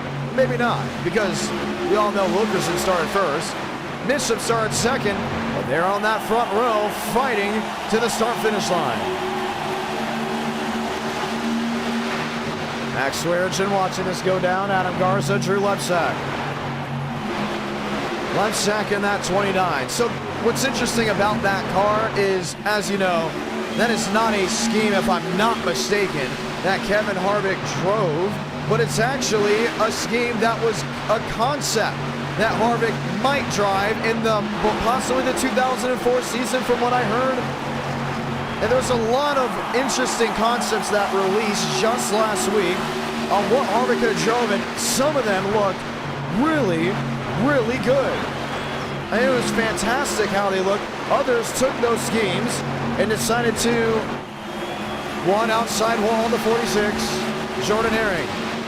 Some drivers and viewers and editors, painters alike, took some of those schemes and put them into NR 2003.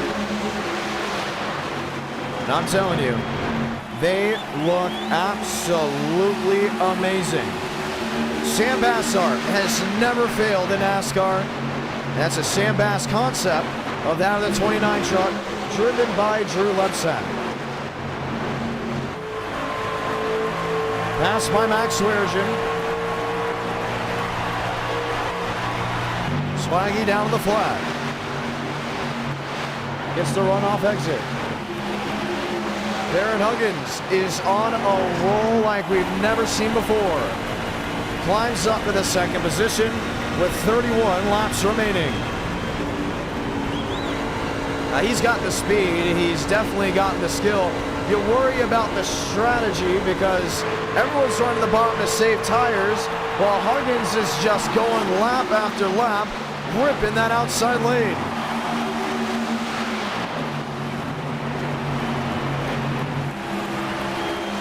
Mose in 4th, Champagne in 3rd.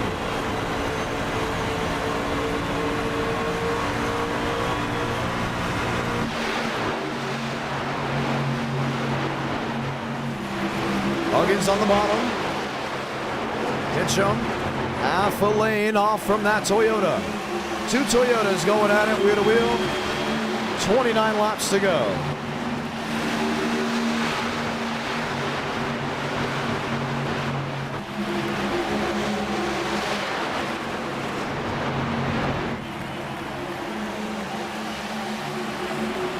So what's going to play out? Here's James Thurston, the driver, number 17.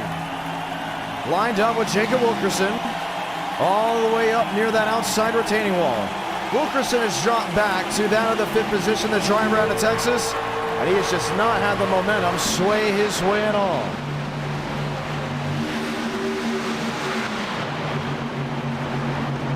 Around 180 miles per hour into that corner.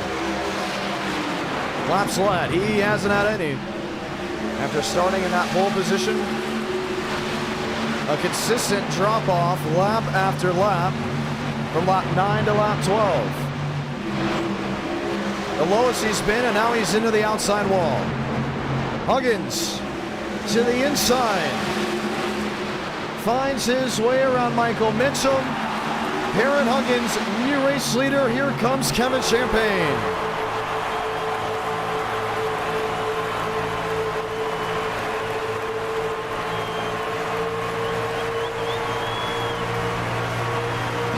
Now what can Champagne do?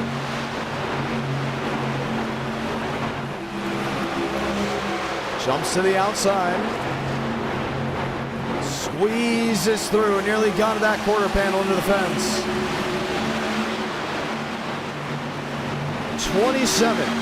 26 laps to go. 3 trucks under a blanket. Kevin Champagne, new race leader from the Heartland.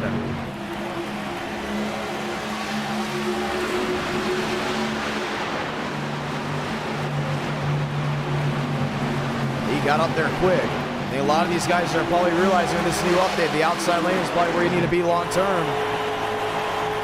But there's still 26 laps to go, enough positions to go around for everyone.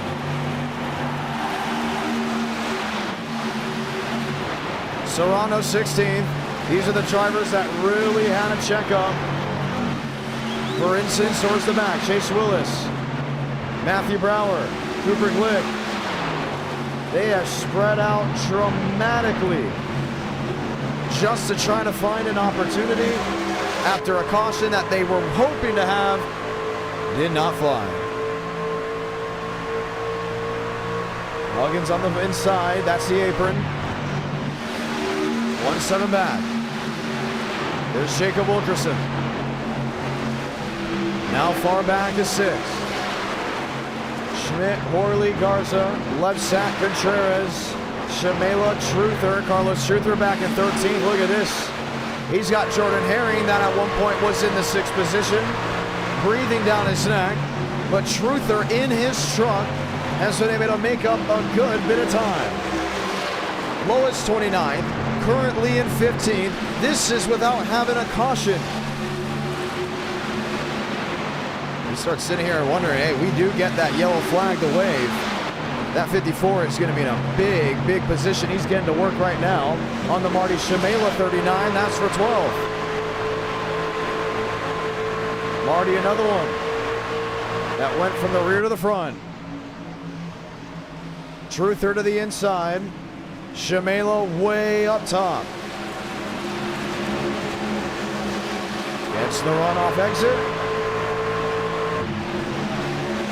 Shamela locks it in. Mitchum inside of Kevin Champagne. Kev's just going to get the run off. Last time we came to Kansas, it was a rain-stricken race.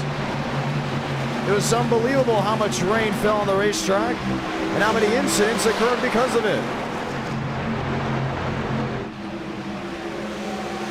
Top 2, top 3, top 4, top 5. Huggins lined up in that 5th position after leading early on. We'll have Jacob Wilkerson breathing down his neck. Wow, as the clouds filled in over the sun. That's going to cool this racetrack up enough for some of these drivers to get a little bit more bold with that outside lane. I'm James Thurston. The second that track cools off, I go top. The second it starts getting hot and slick again, go back to the bottom. He will not elect to use that at all. He jumps to the inside. Mitchell now goes way down to the last blade of grass to hold on to that second spot. James Thurston's on a tear. 20 laps to go from Kansas. We had one caution in the Daytona race. We are working halfway in Kansas without an issue, with still the top 4 under a second.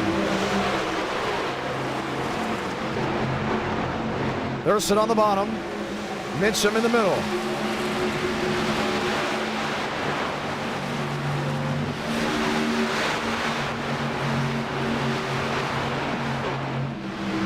He's squeezing him. We've seen James not put up with that very long. Mitchum does not want to allow him to clear. I think he's going to have to let him on by because he's allowing Kevin Champagne to even pull away while Champagne rips the outermost lane. Mitchum, outside wall, what a lick. Trouble, Frank Orley. Goes around as well into the outside wall. Slides it down into the grass, 1-car incident. James Thurston working that second position.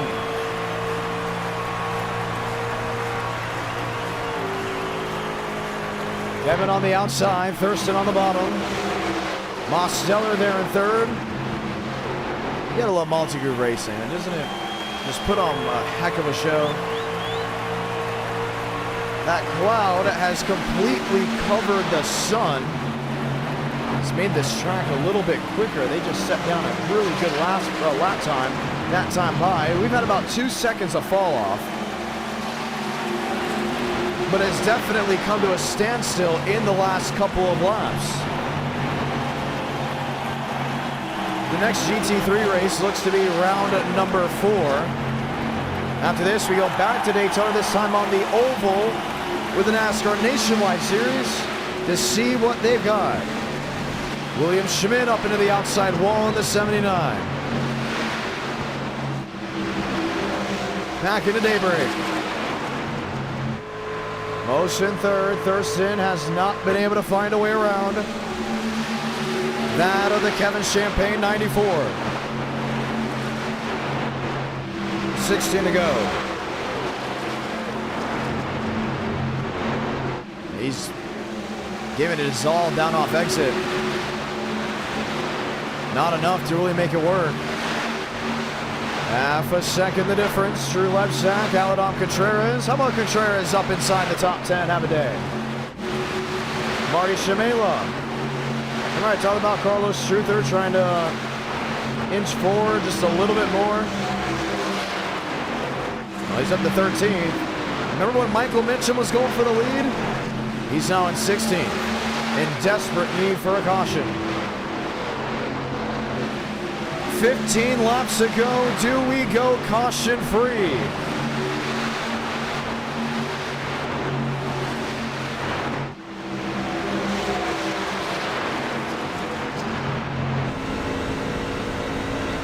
I don't think we see one. With how spread out they are. Thurston running that inside lane a lot. You wonder what he's saving. He's about 4/10 back to that of Kevin Champagne. 1 second and change, Mosteller and Huggins.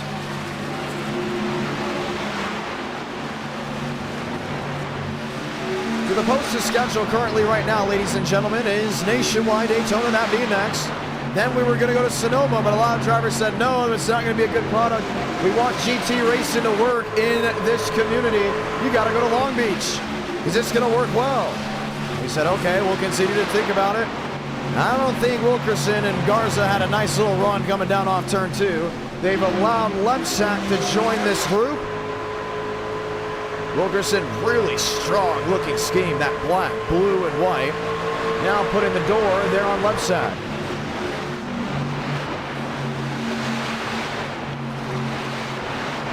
Four-tenths the difference. Thurston has shown growth, but he's also shown weakness. Was 4/10 to the center. Now stuck in a place he really doesn't want to be. Wilkerson at 6. Lepsack to the inside. Both fighting it back wheel to wheel. 12 to go. 11 laps to go this time.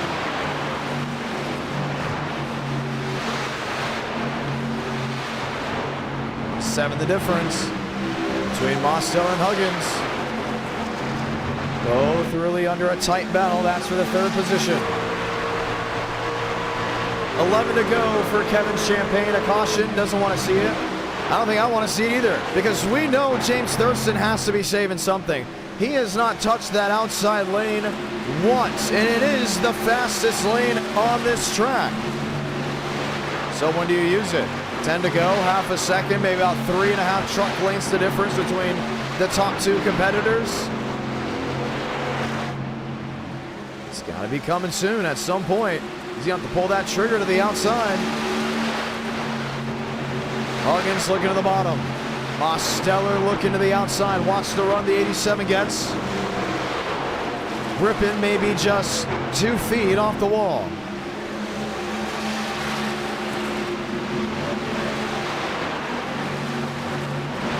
Stick right with them. Most again to the outside. Huggins once more on the bottom. Huggins clears. He'll get P3. The thing is, you can't lift in these trucks. It's so momentum based. You have to keep that throttle back down. When Most got the door slammed on him, he just ran right to the back tailgate of that 51. Just to continue the momentum. 8 to go. Kevin Champagne, what about him? Has led 18 of the 33 laps. They've come in the last 18 or so laps. He's been all over the place up inside this top 6. He sits in that first position, lowest is 6. Worked his way through easily. The damage model may not have been tested to its full extent at Kansas, but with 7 laps to go, it has shown the best rise to the top. No surprise, that of Kevin Champagne. Marty Shimela, Carlos Struther dropping back to 14th. Inching up to 15th. Chase Walls, Matthew Brower. Brower with Goff. This is the battle for the 18 spot. Matthew Brower was the highest finishing Chevrolet at Daytona. Just barely up inside the top 10. Now, as he runs,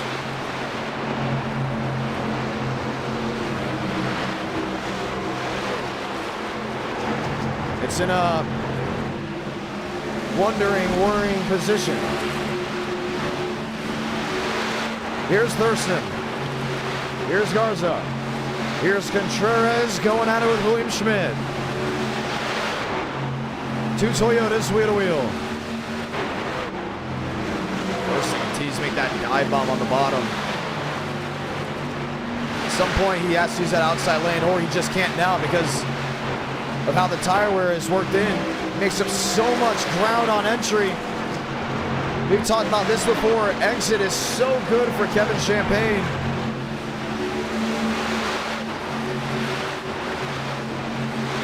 Five to go.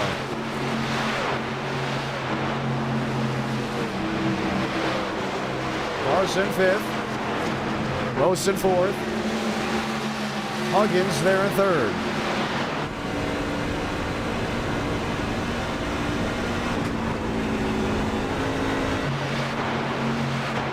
Second and change, Wilkerson in 7th. Shimela back to 10th. There with Delgado.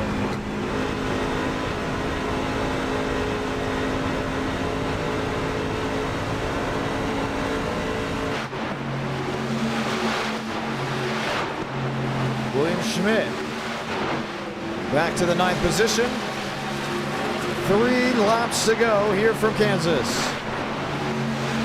He's got it all the way. Big gap now opened up to that of James Thurston. Massive gap from drivers all the way back. Next battle, you look at 11th, that's Delgado, that's Shimela, that's Trevino.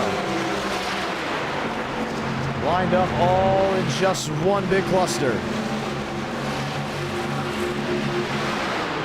Yeah, Cooper Blick. No, check that. That is Trevino in the 05. The SpongeBob machine. 2 laps to go from Kansas. This will be the big battle coming to the checkered flag. Will it be Delgado, Shimela, or Trevino to get that final spot in the top 10? What a drive tonight for that of the 94. Kevin Champagne. Early on, we didn't expect it was going to be him, but with 18 laps to go, he found something that worked and walked that way. Salamanca, 1 to go from Kansas. 1 upside down just by the start-finish line. It's Joseph Goff. He's got to get off the track. If he doesn't, he'll be out for the rest of the night. Final time down the backstretch. And into 3 and 4. Champagne made it work. The Champagne name is so iconic in this community. So every time one wins, you get excited as Kevin Champagne walks it off from the heartland. Battle for 10th. Shimela. Trevino. Shimela got him.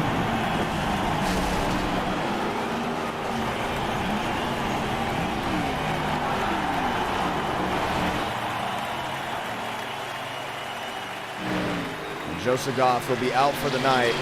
We're staying upside down in the grass.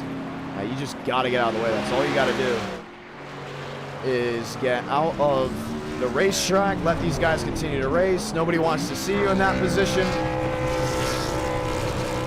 And he knows that rule. He's been racing here for a while. But it's going to be Kevin Champagne. It goes to victory lane from Kansas.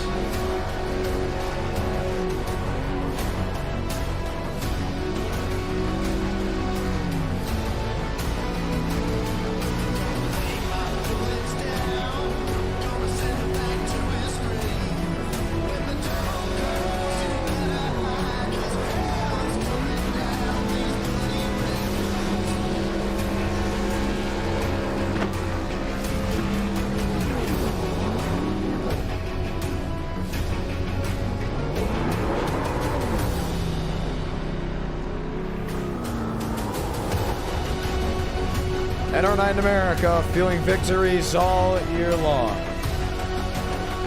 Can we talk to your race winner? Let's find out. Maybe we can, maybe we can't.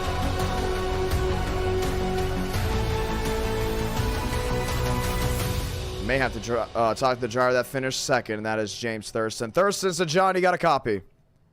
Oh, hey, bro. Well, it isn't a win, but it is a P2. Wow, I just had the hiccups on stream. How about that? Walk me through what you saw, how it happened, and just how this car handles with this damage model. Yeah, I'm kind of upset I didn't win that. I think I learned a lot. I definitely learned a lot. This is the first race I've done with this truck since they updated it, and I think it was a good gain. We started like, I don't even remember, like 5th or something, and then maybe a little bit behind that, but we worked our way through, passed a lot of cars. Just wore the fronts out too much. I think that the dirty air is a lot bigger now. I think that's really why I couldn't catch Kevin, because I was starting to get him really good, but I never got alongside him, so it just kept kind of wearing the fronts and wearing the fronts. It just eventually got too much. We did hold on to second though, so can't be too upset. We're already 2 races in. Can you believe that? No, just I don't know, that race probably should have taken a little longer. I think he missed a couple wrecks. Isolated incidents don't count as wrecks, including when they're back there in 30th. I know for you, you would have definitely wanted to see it. For Kevin Champagne, he didn't want to see it. We've only had 1 caution tonight, which is interesting. We're going to confirm it here. Race 4 will be at Long Beach with the GT. Talk to me about those GTs and what you found out driving a Ford. Well, I learned a little bit. There's not a lot that you can learn in the rain, but yeah, it's a fun car. It's definitely heavy. I think it's very good in a straight line, which is not going to help at Long Beach, but it is a very good straight line car. But yeah, I'm just so glad we finally got that car in iRacing. It's my favorite GT car, and I'm going to use it from here on out. I'm not using anything else. Wow, it is very, very interesting indeed. We weren't able to talk to Kevin. He was not in any of the chats to go ahead and here. I don't think Kevin Champagne wants to do that race, which is very. He doesn't want to do this race. He doesn't want it to be nationwide, but there's a new damage model for nationwide, and no one's tested it ever. Yeah, I mean, I don't know. I'm not gonna be one to say what we should do or not do. I just want to race and try to win. But yeah, it's cool that they added all the damage model. I can't talk, man. Just I'm happy they added the new damage model. I thought people don't like the it. damage model now. Huh? I thought people didn't like it. Well, I mean, some people didn't like the new damage model. People that don't like the new damage model are weird. Really?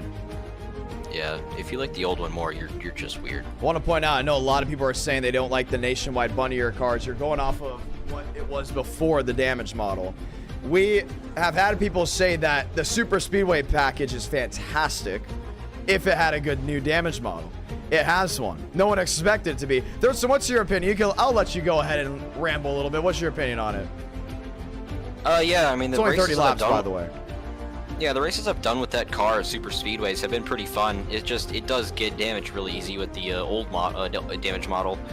I haven't driven it yet with the new one, so I mean, I'm sure we'll be able to push, we'll be able to shove a little bit, hit each other, and repair damage, which is the most important thing. because you couldn't repair all your damage before, but you should be able to repair most of it now. So, I mean, it's a fun car to race. It's just something that really no one does a lot, so, you know, it's just a big unknown. Yeah, it's going to be interesting. Only a 30-lap race. Well, we're going to see how many cautions we have now. We're allowing 60 drivers to enter for 43 to take the green flag. Good luck on that one. We'll see if we can get a Kevin Champagne interview. If he can join the Discord. We love a Kevin Champagne interview. That would just be the greatest thing tonight if we can just get that. I'm telling you right now, it would be so cool. What do you think? Yeah, I mean, come on, Kevin. You won the race. Come on, do the interview. Kevin is our unsung hero, which is very interesting, which is cool. He's just our guy to go ahead and do that. Well, we're getting ready to rock and roll. We're heading to race number 3. Good luck. Session's up, by the way. Session is up, ladies and gentlemen. That was James Thurston. As we get ready to go green flag racing. You know what? Let's go talk to Jacob Wilkerson. He knows how to run Kansas. He didn't get the finish he wanted. Wilkerson said, John, you got a copy? Yes, I do. I haven't been able to talk to you recently, my man. How's everything? I'm good. That race was it didn't go the way I wanted it to. Yeah, so walk us through that. You were on pole. You look very confident. Everyone seemed very confident that you're going to do well, but the momentum just didn't swing your way. Yeah, like when Mitchum just got the lead, it's just dirty air is just so big, and as I was caught in this dirty air for too long, and then my right front just got killed. And then from there on, I just fell back a bunch of spots. Well, that's what happened. Nationwide, new damage model. We've done Nationwide multiple times. The rumor is there may be blowovers. You know why? I don't think they have a... What is it? I don't think they have roof flaps. If I'm not mistaken, I don't think they have roof flaps at all. And guess what? The other one that got a new damage model doesn't have roof flaps. The COT. So, oh, it's the road course. Oops, we gotta recheck that. We're gonna go again. Slight delay. Sorry, I put on the road course. We will not be doing the road course. Trust me. We'll give people time to jump in and out of that one. But what's your opinion on Nationwide? If you tested it, because honestly, nobody's tested it. Hey, John. I'm well aware. I'm well aware. Okay. We're well aware. You know, stay in here, Frank. You know, you'll be part of our segment show. Frank, he left, didn't he? Yeah, he did. We'll bring more people in for our segment show before we come to an end. Opinions on the car? I haven't tested the Nationwide car at all yet. Really? Oh, I'm back? Yeah. You're going to be part of our segment show. I was going to have you go ahead and banter a little bit. You like speaking. I love speaking. Did anyone buy a car? No. Oh, I thought we were going to get one that race. I'm not going to lie. Oh, someone sent me a message. No. I want to point out, I've sold over $100,000 worth of luxury goods when I worked at a luxury store. Yeah, but those aren't yours. Store. I don't know, man. Some people saw those price tags and walked out right away. I worked at Home Depot for 3 years. I never I haven't bought die-cast them all, but I do have some. Are they rare? What did you consider them rare die-cast? I have some die-cast that are probably rare. You want me to go over them? Sure. I'll have to look. They're over there. So give me a second. I'll put this session up first. This is the session you guys all must join. 60 drivers can get in. Are you guys all out of the session by chance? Just making sure. Frank, I got something for you that I just found out, possibly. What? I don't think Nationwide has roof flaps. I don't think they have the. No, they don't. You was the last car to get a new damage model that didn't have roof flaps? SRX? Okay, before that? 87s? No, the COT.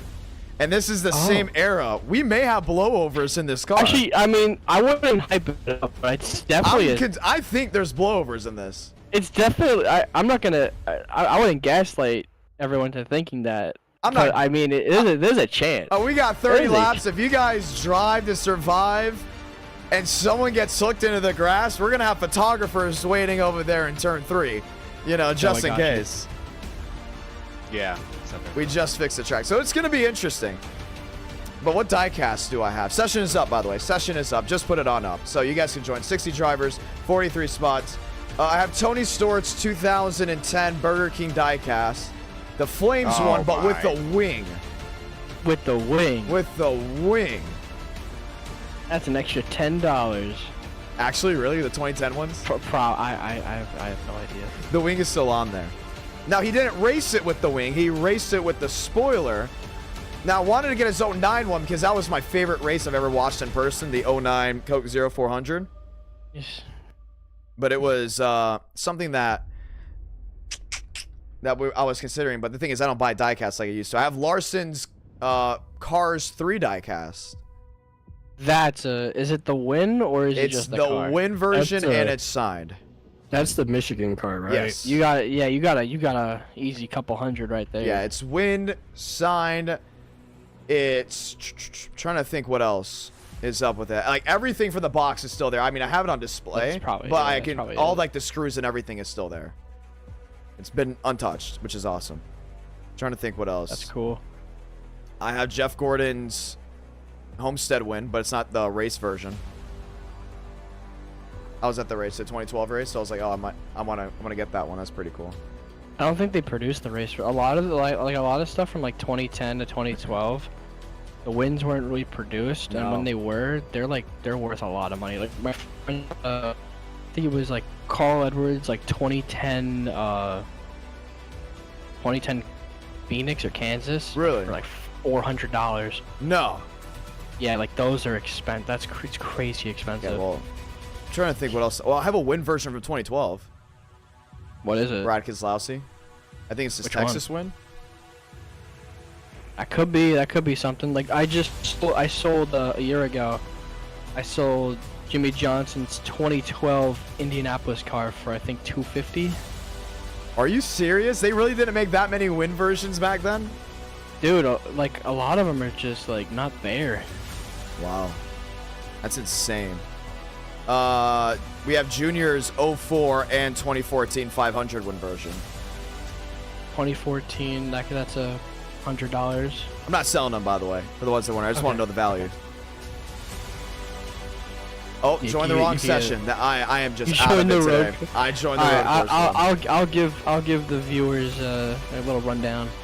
Abraham Vila, Adam McConaughey, Alan Contreras, Ethan Eckert's in here. Ethan Eckert, Andrew. All right, so the ones Goff to watch. is out for this race because he stayed upside down. Joseph Goff. Oh, he should just be gone forever. If you ask me. Let's see. You just want me to go through people in the race or the people that I think are going to cause the big one? No. You should go through the ones that make... Okay, let's do the same thing we did with the last one. You ready? Mm-hmm. What's the plus 5,000 pick, the plus 1,000 pick, and the for sure win pick? Let's do it. Wilkerson, you can join in this as well. The for sure win has to be Thurston or Timos because they just have something. I can agree with you on that. They just have something in their genes when it comes to just pulling out lucky wins. Is it luck, though, if it continues to happen? Yes. No. Yeah. So are you unlucky or are you unskilled? Yeah. I'm sorry. I had to say it. It was. It was right down the middle, and I had a 3-2 count. I will admit, with especially the next gen. The next gen's like the main car where I'm just lost. I'm just lost. We have to shift a lot more. I'm lost with that thing, dude. Okay. But, you know what, Frank? I'll say this. I think this is where it ends. You know why? Because I know, without even getting in there, you're in a diesel 10 car, right? Without even being in there. And my last remembrance of you in a nationwide diesel 10 car. Yes. What was it? Winning? Was when you doored someone on purpose. Coming off turn 4 at Legacy Daytona. No, that was in the truck. No, it was in a nationwide car. Are you sure? I am positive. Wait, hold on. Did someone just... I think someone just said blowovers. That was Sladdy that said it. Yeah, I told you. Is it... Did he say there was? Yeah, that's what he just said. Ooh. Yeah, so we do have blowovers. The race just got it. I knew. I was like, it's the same. Hold on. Yep, someone just flipped. Yeah. It's the same it's the same generation of car of the COT. So all the people that said they didn't want this, think again, because this is going to be really, really cool. All right, we're going trackside, ladies and gentlemen. Frank, Wilkerson. You know what, Wilkerson? Go with your picks. What are your picks by chance? Like picks to win? If it can't be yourself. Unless you want it to be yourself. How many? For sure, plus 1,000, plus 5,000. The for sure is, I'm gonna say Demos. Plus 1,000. I'll say Thurston. Plus 5,000. How about Champagne, Kevin? Champagne. I'm gonna hit you with mine. I'm gonna play the for sure. The for sure. Trying to think here. I'm looking up and down. Now that there's blowover, someone is gonna think they're a mad scientist. Yeah, it's gonna be me flipping. Watch, give it 20 laps. Oh, that's if you flip, it's a YouTube short. Oh. I'm quoting that right there. If you flip, like it's an actual blowover, I'm making it into a YouTube short and it goes out tomorrow. All right. That's gonna be very interesting. You know what? For my first sure, I'm gonna go with. The first sure can't be someone that wins often. I'm gonna go with Carlos Truther. My plus 1,000 pick, I'm gonna go Yaroslav Donskoy. My plus 5,000 pick, if he qualifies, I'm gonna go Ethan Eckert. I think we've had too many races now tonight that have been textbook. So is this? We've had is this two betting on the textbook. winner? Yeah, Is this betting on the winner or the big one? the winner. The winner. All right. Don't be rude.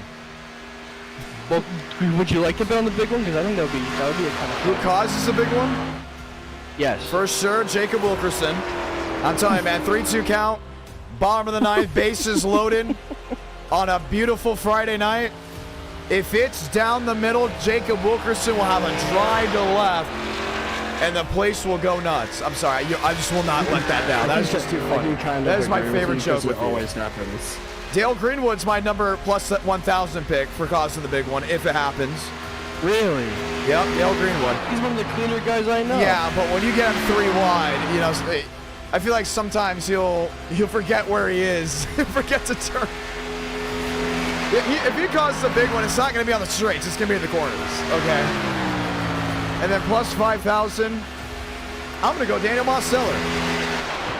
Really? I'm going to go Daniel Mosteller. Yep. I think so. I think so. You never know. You just never know. By the way, 60% said we'd see a caution. We didn't. So I got to ask you guys this question. Ready? While qualifying is going underway. Over, under, 19.5 drivers finish the race. Over. Remember, you got to think about the last lap too. They have to cross the line. Over. Actually, wait, I lied. How long is the race? 30 laps. Over. Wilkerson. Over. I mean, I've seen Now, this. if I've it seen was- this playbook before. That's my thing. Like, If it I've was seen this If it was playbook. like 22 or 23, then you could entertain the idea of the big one on the last line. I feel like I've seen this playbook before. 2 great races, textbook, pinky finger off, fundamental racing strategy, talking about all the nitty gritty, and then it's 9:15 Central, 10:15 East Coast.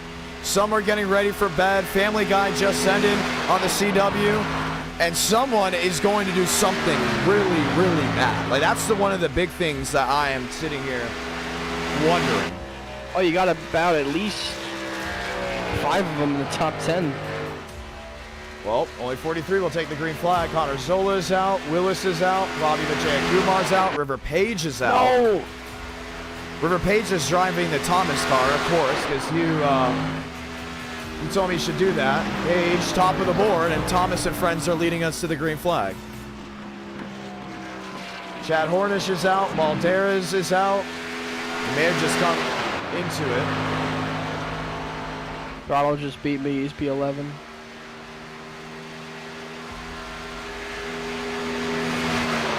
going to be interesting. This is going to be very, very interesting to see how this goes. Boys, I'm going to let you all go. Good luck. Thank you. Thank you. Ladies and gentlemen, let's get ready to go green. Well, it's already been a very, very interesting night of racing.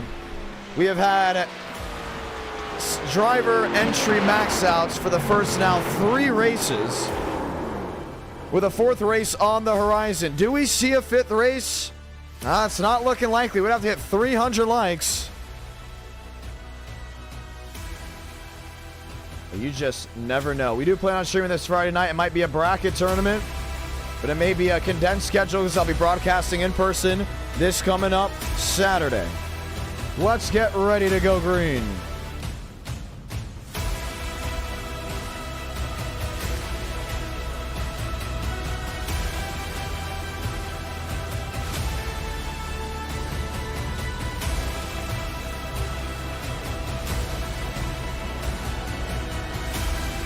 I'm John Ramos, the voice of NR. You've made it this far, and we're thankful for it indeed. So what's next? On the horizon, what's new with this damage model? Page, Bomar, Palawota, Carr, Ecker, Mitchum, Cootie, Wilkerson, and so many others have lined up as we get ready to go green. I'm excited for it. Excited to see what can go in any which way. Gavin Austin there in the 9th position. Jaden Reyna in the 10th position. Jacob Wilkerson in the 33. Andrew Cootie in the number 3. Mitchum, Eckert,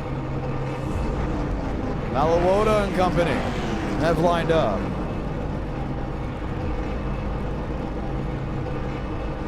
It's already been very much about the technicalities of racing, the fundamentals of racing.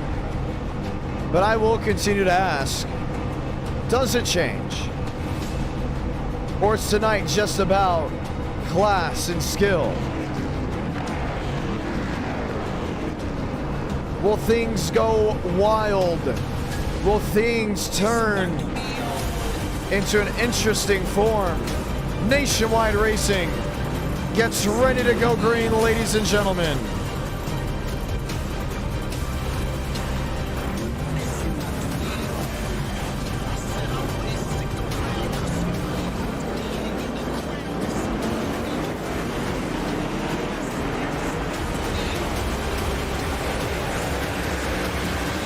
River Page will get an EOL penalty. He will not lead us to green. Oh, no, he will be coming up there. Don't know what his antics were from what we saw, but we'll be ready to ride.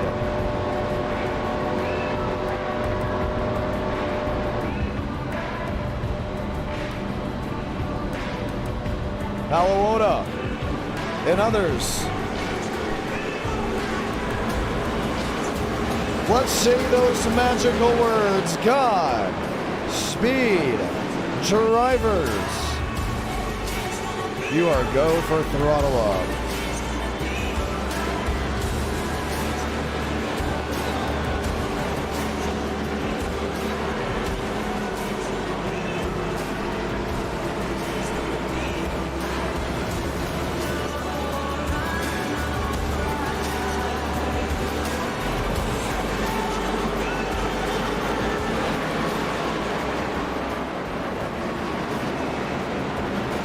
Mitchum, Cootie, Wilkerson, Austin, Reyna.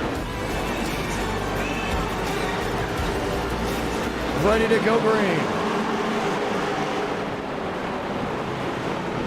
Page in the 55, Bomar in the 56, Palawota, Carr, 3rd and 4th, Eckert, Mitchum, Cootie, Wilkerson. In 30 laps time, we'll drop the checkered flag. But until then, we say what we said in race 1. There's a lot of unknowns. There's a lot of concerns on what's to come. But we're going to find out as we light the fuse from Daytona.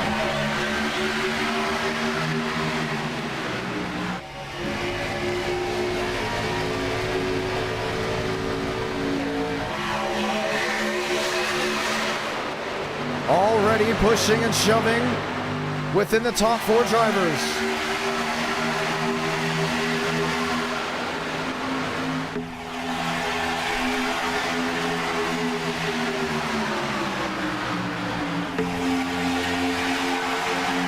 Bomar on the outside. Page on the bottom. No advantage. First time today they're full saw on the super speedway. Page advantage downstairs. Gets the nose out in front. He leads lap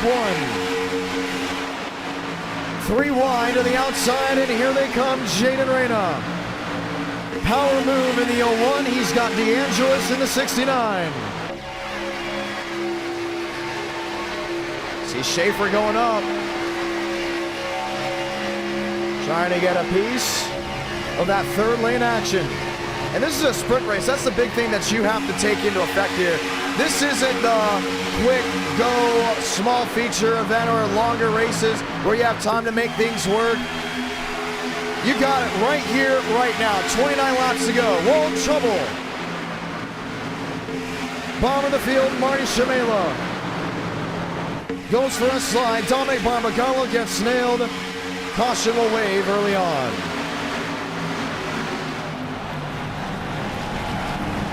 Before we can finish that sentence, what happens when you don't have time to waste? Incidents. Just like that.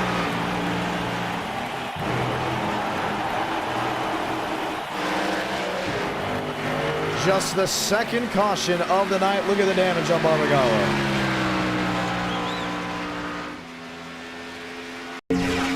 Let's watch back.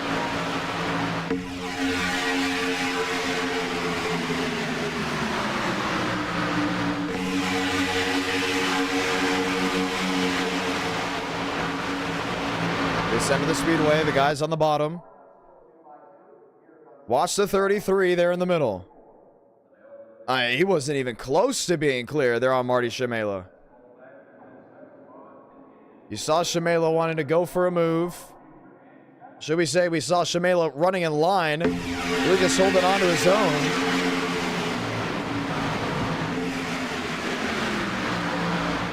And that would be James Thurston. Now we get the first penalty of the stream. The problem that resulted is the fact that all these guys have now got involved in the incident.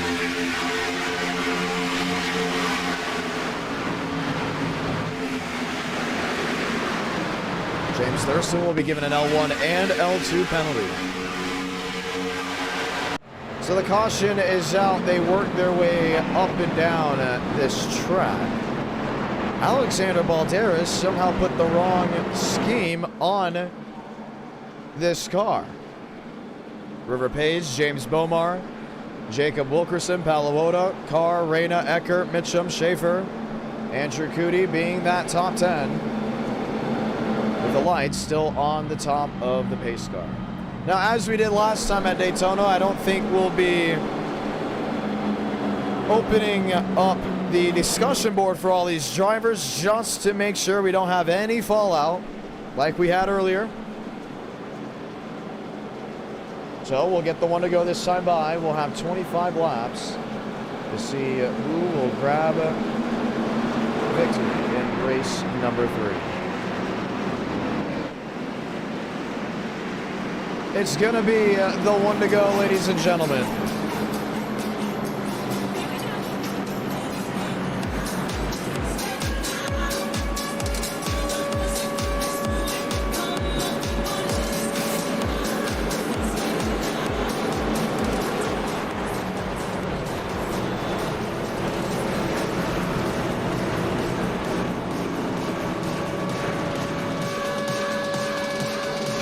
Chevy, row 1, Chevy, row 2, Chevy Dodge back in row number 3.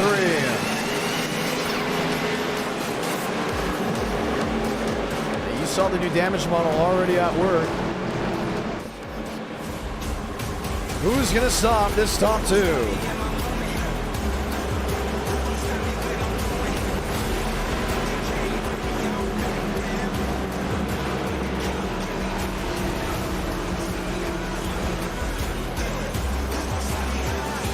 Let's go green.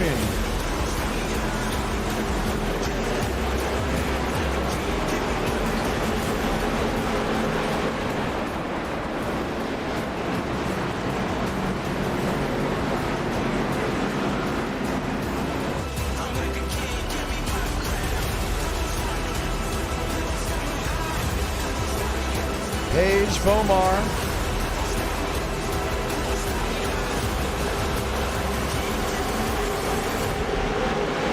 As we get ready to roll.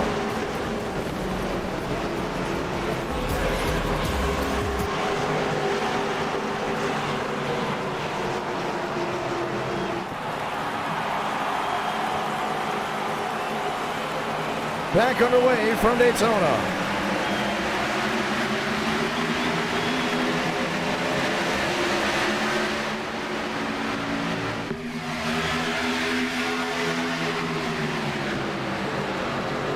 Reyna, P6. Acker, P8. Look at the damage. Look at the switch. Should we say from that top 7?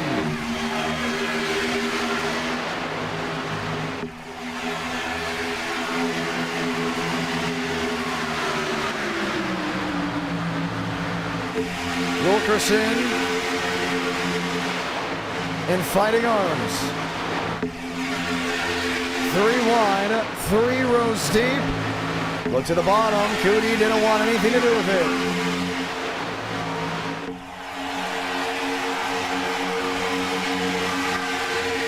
James Thurston has not, from what we're hearing, answered the L2. He needs to answer it, or he will be given an L5.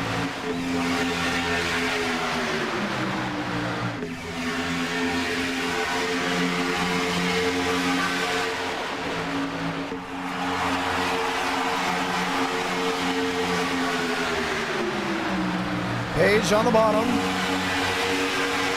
Bomar lined up still 2x2. Now 3 wides with a move. Palawoda back there in time. Eason looking for a charge. Can't get it done. Wilkerson is slot in. Bomar has led that lap. Oh, trouble. Sliding goes at 38 machine of James Bomar. He may have just tagged the inside wall. But he didn't take anyone else with him. Wrecking even more. So we heard it. Caution is out.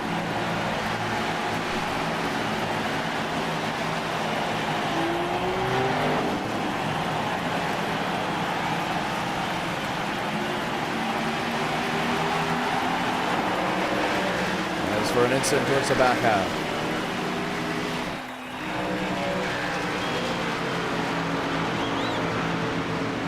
Well, let's go see how it unfolded. These are guys that are way off the pace. I mean, they're not even... Well, maybe not. It's somewhat started up front. Oh, it did. Jaden Reyna. There in the 0-1. 3 wide to the outside, got put in a jam, was thrown in the wall. And that's all she wrote.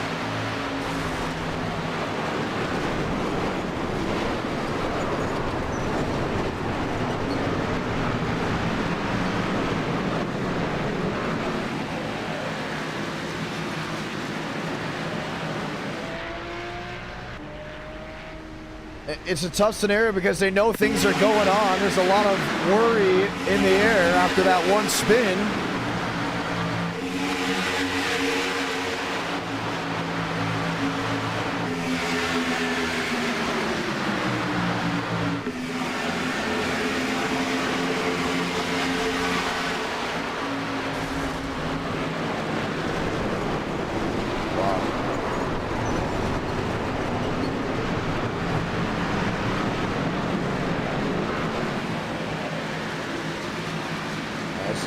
Incident between those drivers.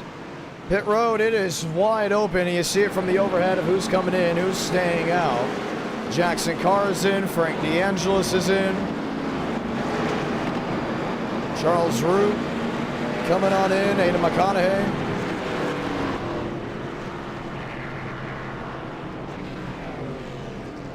Once again was towards the back half of this main group. 21 laps to go here from Daytona and our night in America, fueling victories all year long. Thurston still has not answered the L2. Chase Schaefer will be given an L1 for driving in the grass before the restart that we just had. If Thurston does not answer it right away, he will be given an L5 penalty.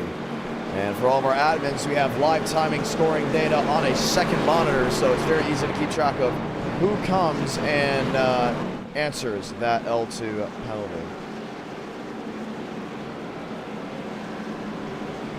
You see Thurston now running in that 22nd position.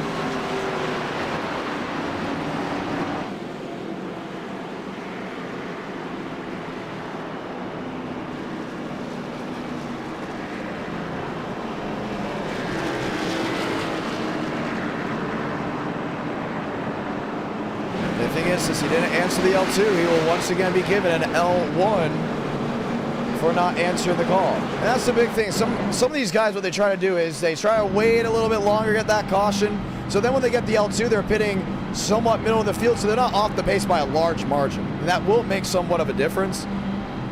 So they'll wait, but recently we've been really cracking down on the ones not answering the L2. James Thurston, you have to answer it both collectively before that caution. If you do not, or at least do not make an attempt, it's pretty simple. You'll have to do it over again, or after a certain amount of times, if you had the time to do so, you'll just be given an L5 penalty. So Schaefer to the back of the field. Thurston will have the opportunity to do so here. It's Champagne and Horley on your front row. Kevin Champagne just won at Kansas, wanting to win here with this car. Valderas, Eckert, Austin, Mosteller, Gomez, Sanders, Freebie.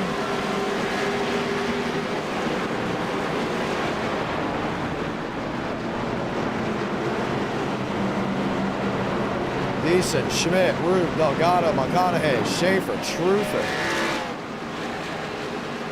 Lined up as we get ready to go green.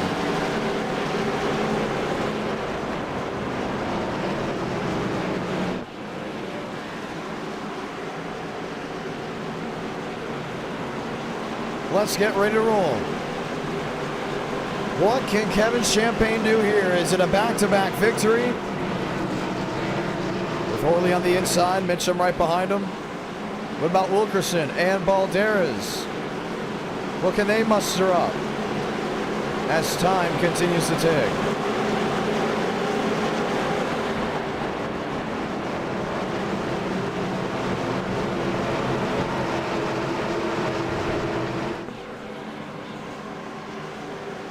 Time to go green once more.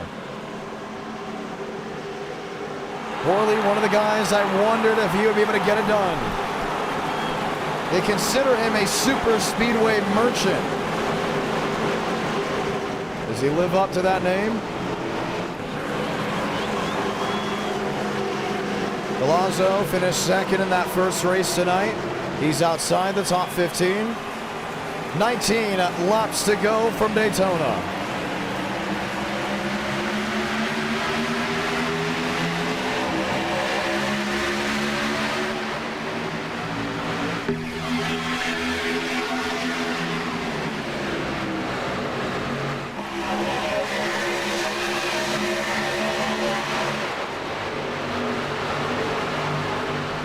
Page outside, trying to shove the 9. Trying to shove the 7. Eckert back in 9th. Mosteller back in 11th. Decent others. Still swapping for positions.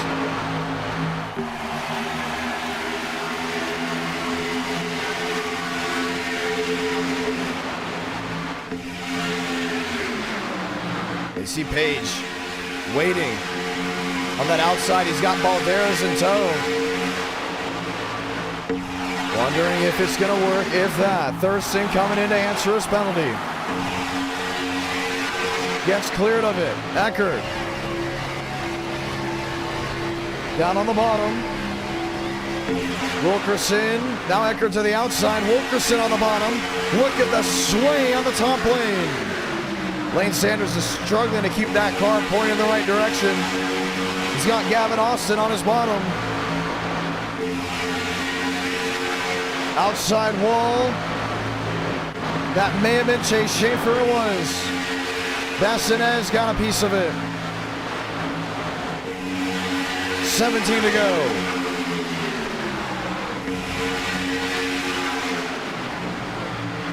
Beeson. Sanders. Drivers outside the top 8. Page on the outside lane. Alexander Balderas in a wacky and weird paint scheme. Trying to shove that Thomas 1 back to the front. The only thing is, Mitchum and Champagne have been working just toe-to-toe so well.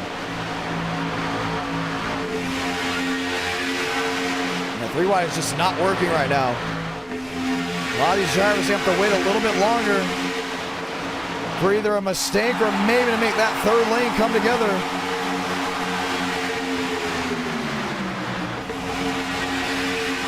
Balderas P3, Eckert P5. Page, top lane, rolling strong.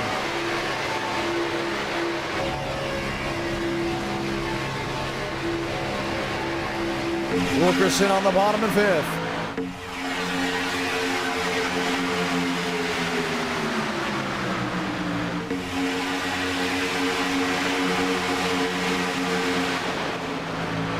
You see all that swaying, you see all that shuffling.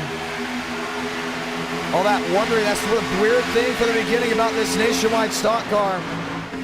It was always very difficult to keep it pointed in one direction because it was almost like a seesaw. It would go left, right. Just very tough to hold on and navigate. But to combat that, you had drivers laying on each other all the time.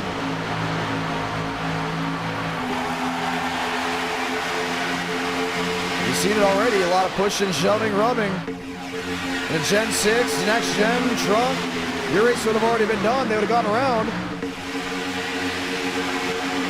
But here, when they make contact with this car, they keep it pointed in the right direction. I'll never forget a Talladega race we did with the Nationwide Series stock car.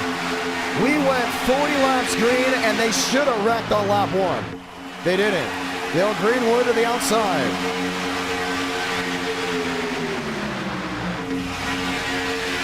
$14 to go.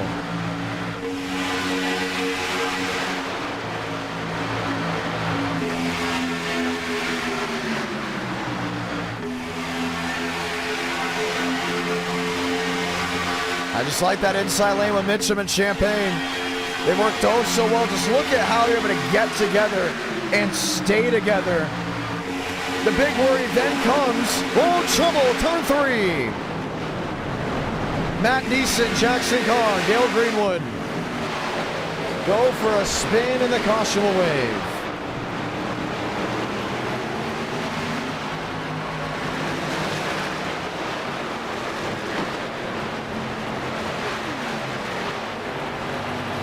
Look at the damage on Neeson's Toyota.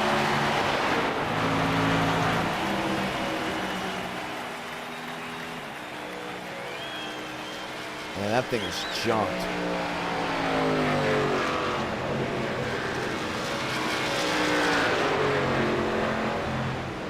They just kept rotating in a weird way.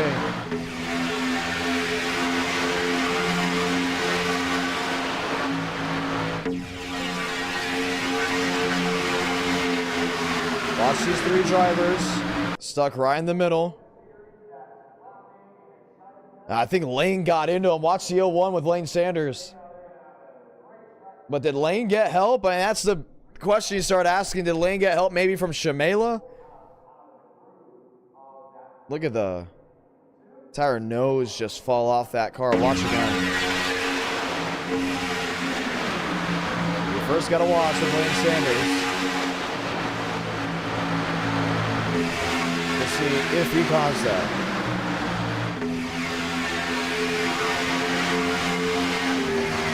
Lots of chopper camera here.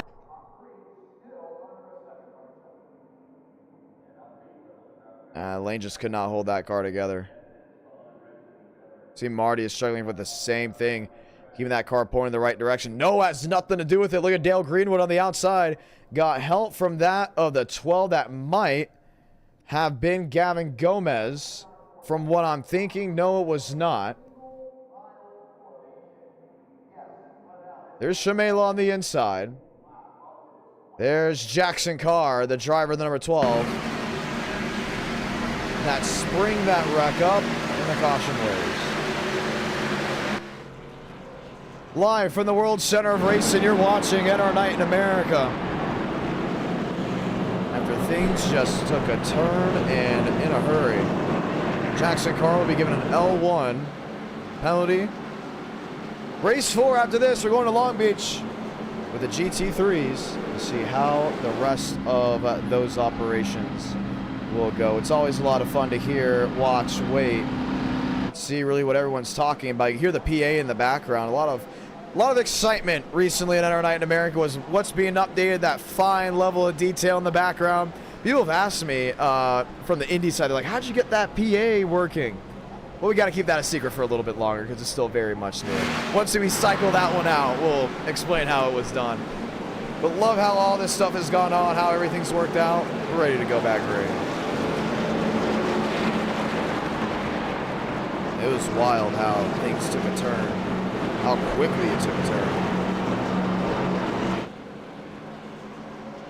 It's Kevin Champagne, River Page, Mike Mitchum, Jacob Wilkerson, Balderas, Gavin Austin. Here's an update for you short track fans. Kevin Harvick will be competing in the Blizzard Series at Five Flags Speedway. That'll be June 28th. June 27th, we'll be live at the National Fairgrounds Speedway with NASCAR, and I was hoping Kevin would join that one. Unfortunately, will not be able to be running that super race. One day I'll get down to Five Flags Speedway. At some point it will come on out.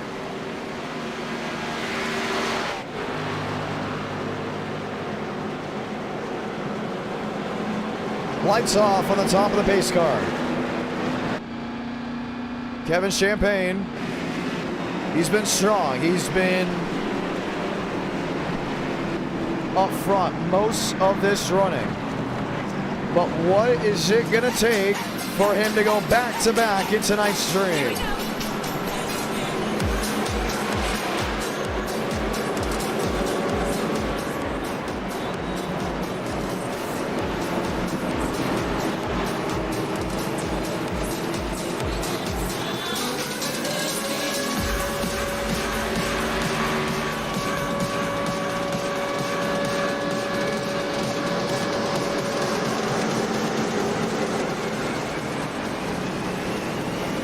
Time to go green.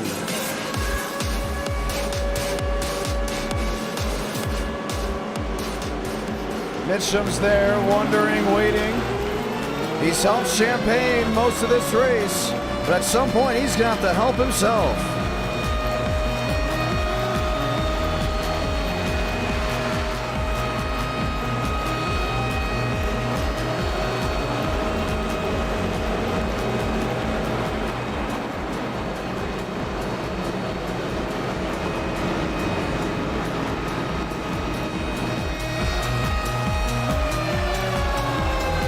Let's go green.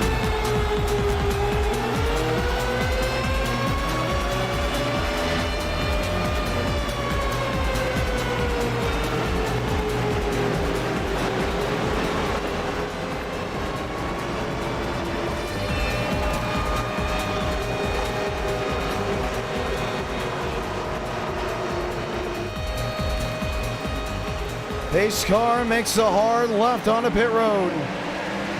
Crowd on its feet. 10 laps to go from Daytona.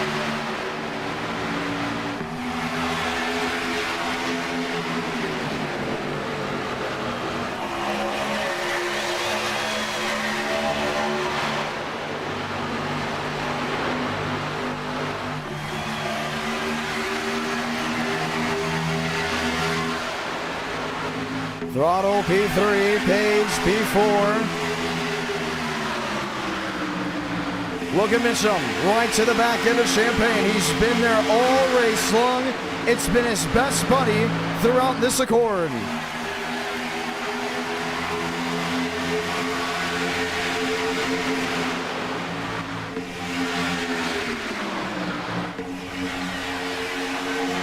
Nine to go. Champagne leads. Look at DeAngelis trying to make some moves in the middle. He wants to close in. He wants to make it work. Right now he's stuck in a tough position. He can't go top. He can't go bottom. Yes, he can make that third lane probably roll, but he's going to need some help and a lot of drivers that jump to that outside.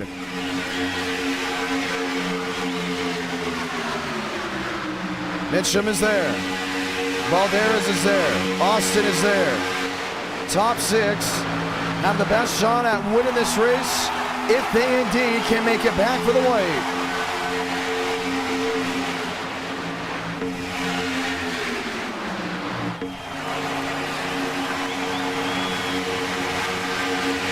Eight to go. Riding on with Ethan Eckert. Look how much those cars sway. It's so tough.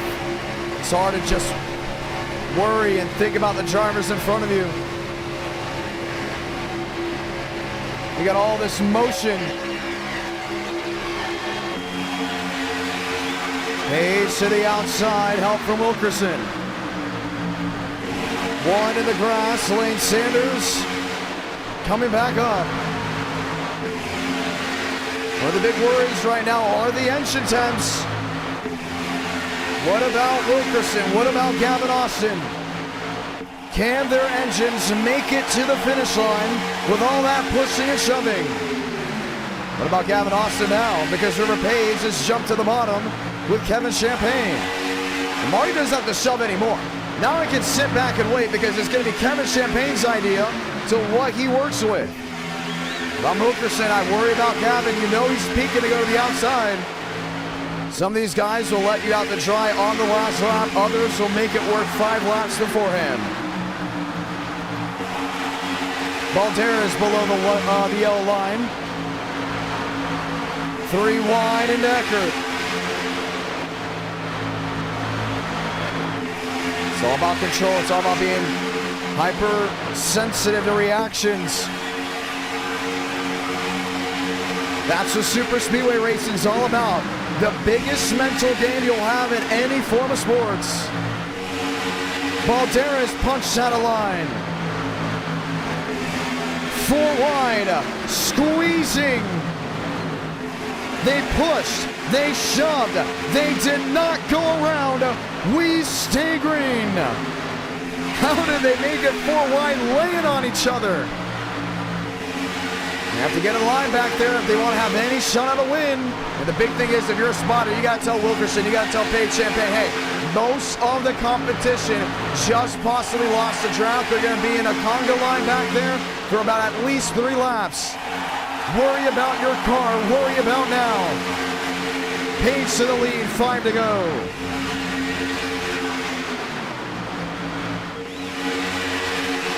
Look at how much separation there is. Page wanted to squeeze Champagne. Kevin opens the door. Mitchum's right with them. I mean, talk about 2 allies that have worked together no matter which lane.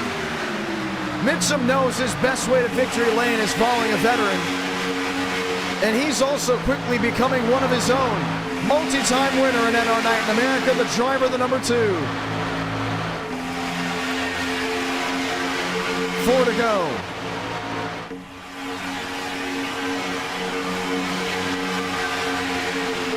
Austin on the outside.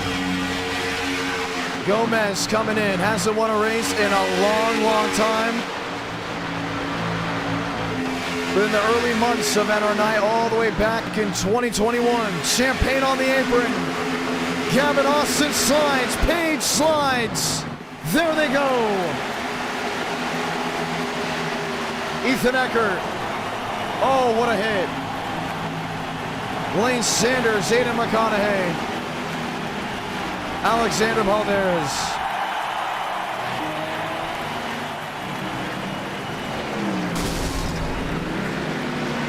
Lane's done. And that's how quickly things can turn from pretty good to not so good. Insane. Let's watch back. Watch the middle of this field. Actually, it really just starts up front. You can see Page gets in the back end of Champagne. They lock bumpers, which in turn put them in a tough scenario. Look at this. They lock bumpers. They slide down on the apron. Page comes up, gets into Gavin Austin. And everyone else is just along for the ride. Ethan Eckert nowhere to go. Frank D'Angelo's got tagged in the corner. Frank gets through it. Lane Sanders, Balderas. Welcome to that inside wall. Gavin Gomez. Looks like he got through. I mean, you look at that and you start thinking to yourself, man, that's tough.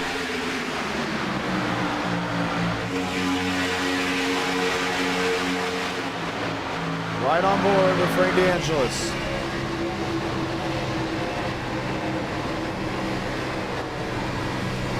First idea, get to the bottom. It was the best idea at that.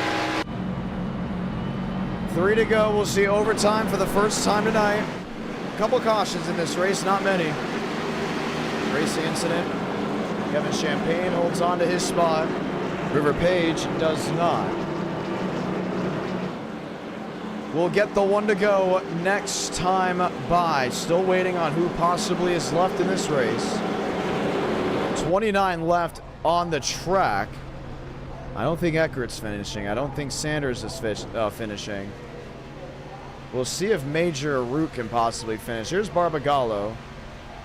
McConaughey should be able to get back out there. Frank Orley should be able to get back out there. Same with Andrew Cootie. Cootie should be able to get back out there. That's 20th. There's Yaroslav Donskoy in the 19th position. Rolling towards the back half of the field. I think some of these guys are ready to get it going. The only thing is you still have a lot of guys sitting on pit road.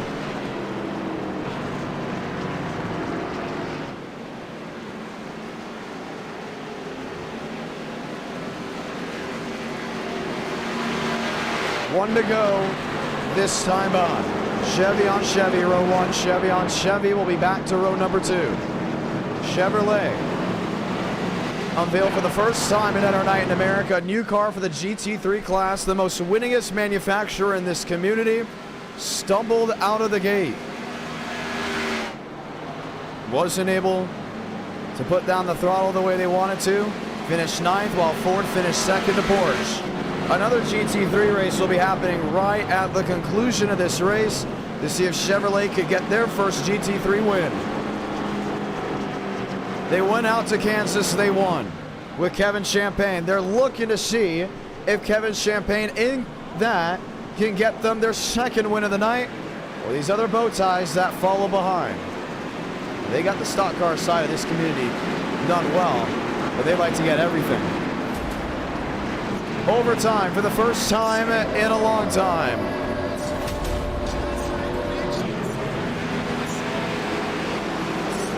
Ready to go green.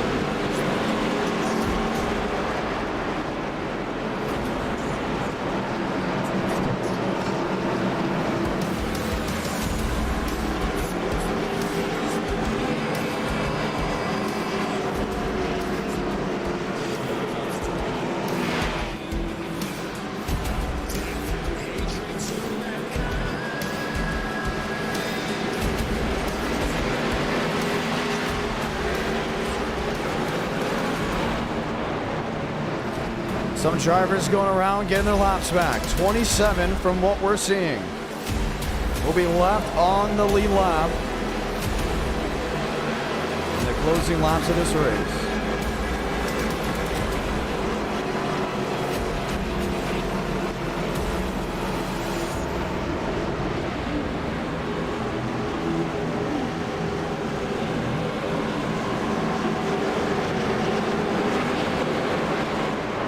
Chevy.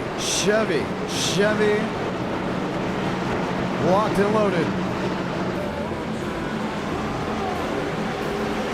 DeAngelis, Austin, Wilkerson, Thurston, Carr, Schmidt, Brooks, Cootie.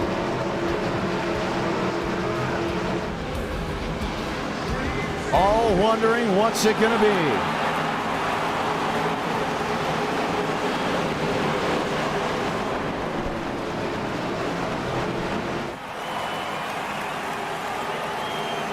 The hard left on the pit road. The final gladiators in the ring. 2 to go.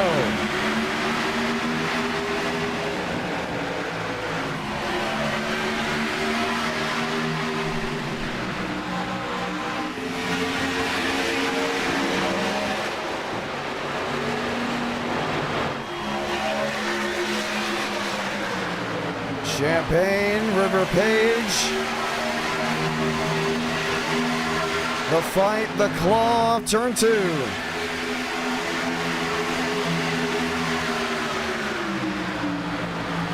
See Mitchum going to the outside. He's got Wilkerson. If they make it back, this race is official. 3 wide, 3 rows deep. They're gonna make it back. Salamanca, 1 to go from the World Center of Racing. All bets are off. It's now or never. Page stuck 3 wide, trying to get something rolling his way.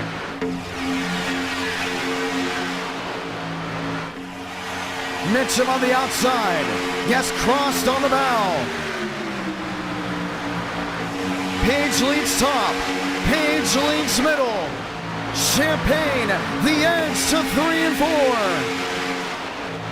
This is gonna be the finish in Daytona. Page in the 1. Champagne in the 7. Checkered flag waving. 4 wide.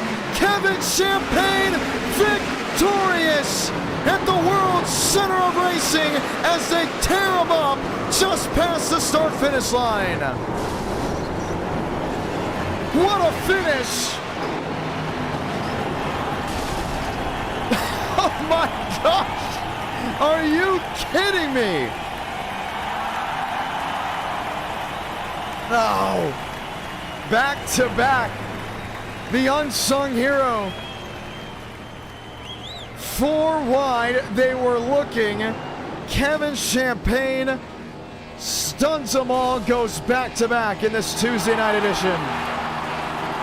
And he can't go anywhere. Anywhere at all. What a finish. Let's watch back.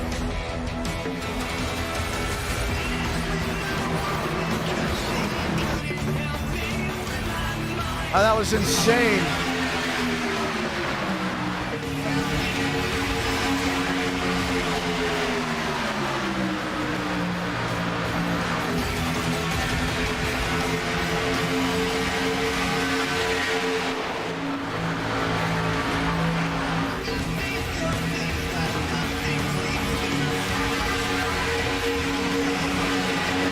Wow.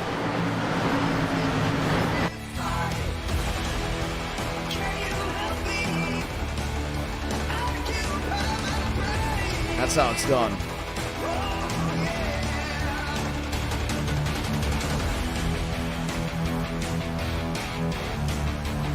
Checkers or wreckers? Or maybe both.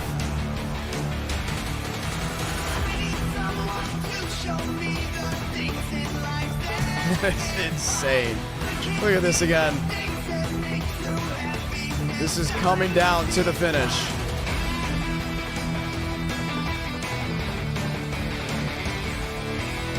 I mean, can you ask for anything better? The answer, you cannot. Wild. Just wild. and nobody was lifting. Not a single driver was lifting. River Page crossed the start-finish line, then derailed. Eric W. jumping on the 5 gifted memberships. I know you like that one. I know you like that one. David Bell jumping the $5 super chat. Very good for that one. Eric W. the 1 gifted membership earlier. And people say Nationwide isn't good. Can we talk to Kevin Champagne after a wild finish and what we just saw? Insane. Man, that's just awesome. We may have to talk the second place again. That would be River Page. I cannot believe it.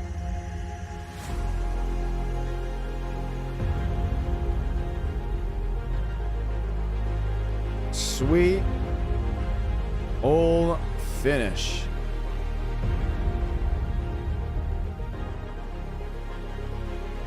That was just awesome. We got to talk to Kevin. I know you're in the live chat, Kevin Champagne. We need to talk to you right now.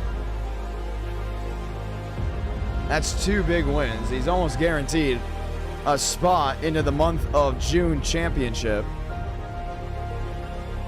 Looks like we'll have to talk to that of River Page. From the way it looks, the way it sounds. Page, just to John, you got a copy. Yeah, what's up? You were so close. Walk me through those final laps. Yeah, man, I don't. It's so tough to get momentum with this car. I was really hoping that Demos was going to be able to just push me to the end. He was probably committed to it.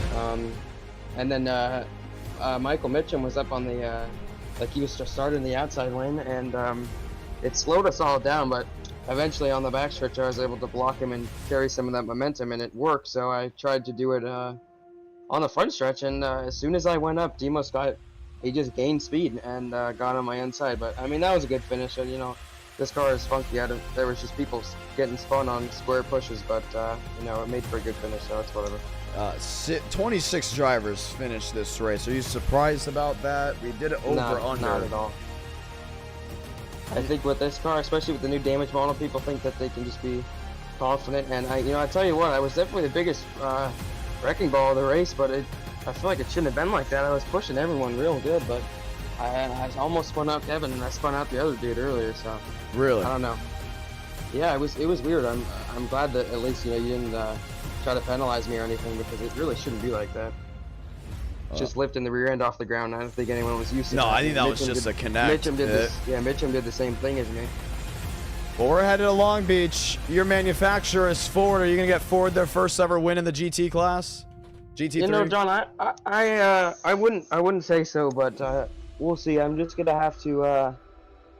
I mean, I was pretty fast in Daytona, but man, that dude that really I can't remember his name. He never races. I've never seen him before. He absolutely had the pace on us. And what setup should we use for Long Beach? I would say probably high downforce. How long is the race gonna be? It's gonna be a sprint. It's only 30 minutes. Yeah, so I would say high downforce sprint, but I don't know. Are you gonna make? You're not gonna make it rain. You don't know what it's gonna be. All right. No one knows what it's gonna be. It's gonna be random. I wish they wouldn't show you what it was gonna be, because that'd be pretty funny. No, well, it wouldn't be funny. It would be probably annoying for you guys, but it'd be cool for everyone else. Cool strategy. Since we have the weather radar, I think me, Stanley, and Thurston were able to plan out. That's pretty cool that they have a Doppler radar there for you, and you can figure it out. It's not in the car, but before the race we can look at it. I really wish that we didn't have that caution, because it was only me, Stanley, Thurston, and a couple other people that were on wet tires. I don't know if you're wondering why we didn't pit, but we were on wet, so we didn't have to pit. We ended up finishing pretty well anyways, but yeah, man, the rain is really fun when you can get an actual strategy race going with it. I don't know if we'll hit 300 likes. We are nearing 200, but this could be the final race of the night. So, Team Ford. Ford seems to be way better than Chevrolet right now. I just want to point that out. I think the GT is actually pretty hard to drive. Ford, it's a little heavy, especially in the slow corners. It's really hard to get it to rotate. I don't know about the Chevy, because I'm not gonna buy the Chevy. I don't need that. But I don't need an extra car anyways. But the Ford looks better and it sounds better, so I don't really care how it drives. And I think most of the people in the front of the field in the Daytona race were Ford. So Well, the good news for it you, session has the top is speed up. advantage. The session is up. Only 40 can enter, so 40 will race. We'll do qualifying within the first 5 or so minutes. We'll then advance it from there. Oh, Stanley is racing. All right, so it looks like if Stanley's in the Ford, then Stanley's probably going to get the dub. You think Stanley's going to drive it for? Because he drives Porsche. That's the thing about the GT class. Oh, It's yeah, such no, a, you're right. It is such a Porsche-dominated class for us. Yeah, the Porsche is pretty quick at Long Beach. Some tracks it's not because of being mid-engine and all, but I think the Porsche will be good here because the Ford is so hard to turn in the slow corners being front engine and all, so I don't know, it's fun. I wish I had all the cars. Unfortunately, cars are more overpowered than others at every track. It's not like the Cup car or any NASCAR, I guess. Does a Ford or Chevy win Long Beach? I don't know, John. Or do you think one of those new manufacturers will win tonight? That new damage model looks pretty cool, by the way, the Nationwide car. Yeah, the Nationwide does look cool, and that was a pretty nice wreck that we got there at the end of the. That could be a YouTube race short. We haven't put a YouTube short up in a while. Yeah, that was a cinematic wreck. All right, John, where's this session, buddy? Oh, it is up. It is very much up. We're gonna start dragging people in and out, talking to them. Good luck for the next race. Thank you, buddy. That would be River Page, ladies and gentlemen. Let's hear what everyone else has got to say. Let's go talk actually to Alexander Balderas. Balderas, great race, by the way.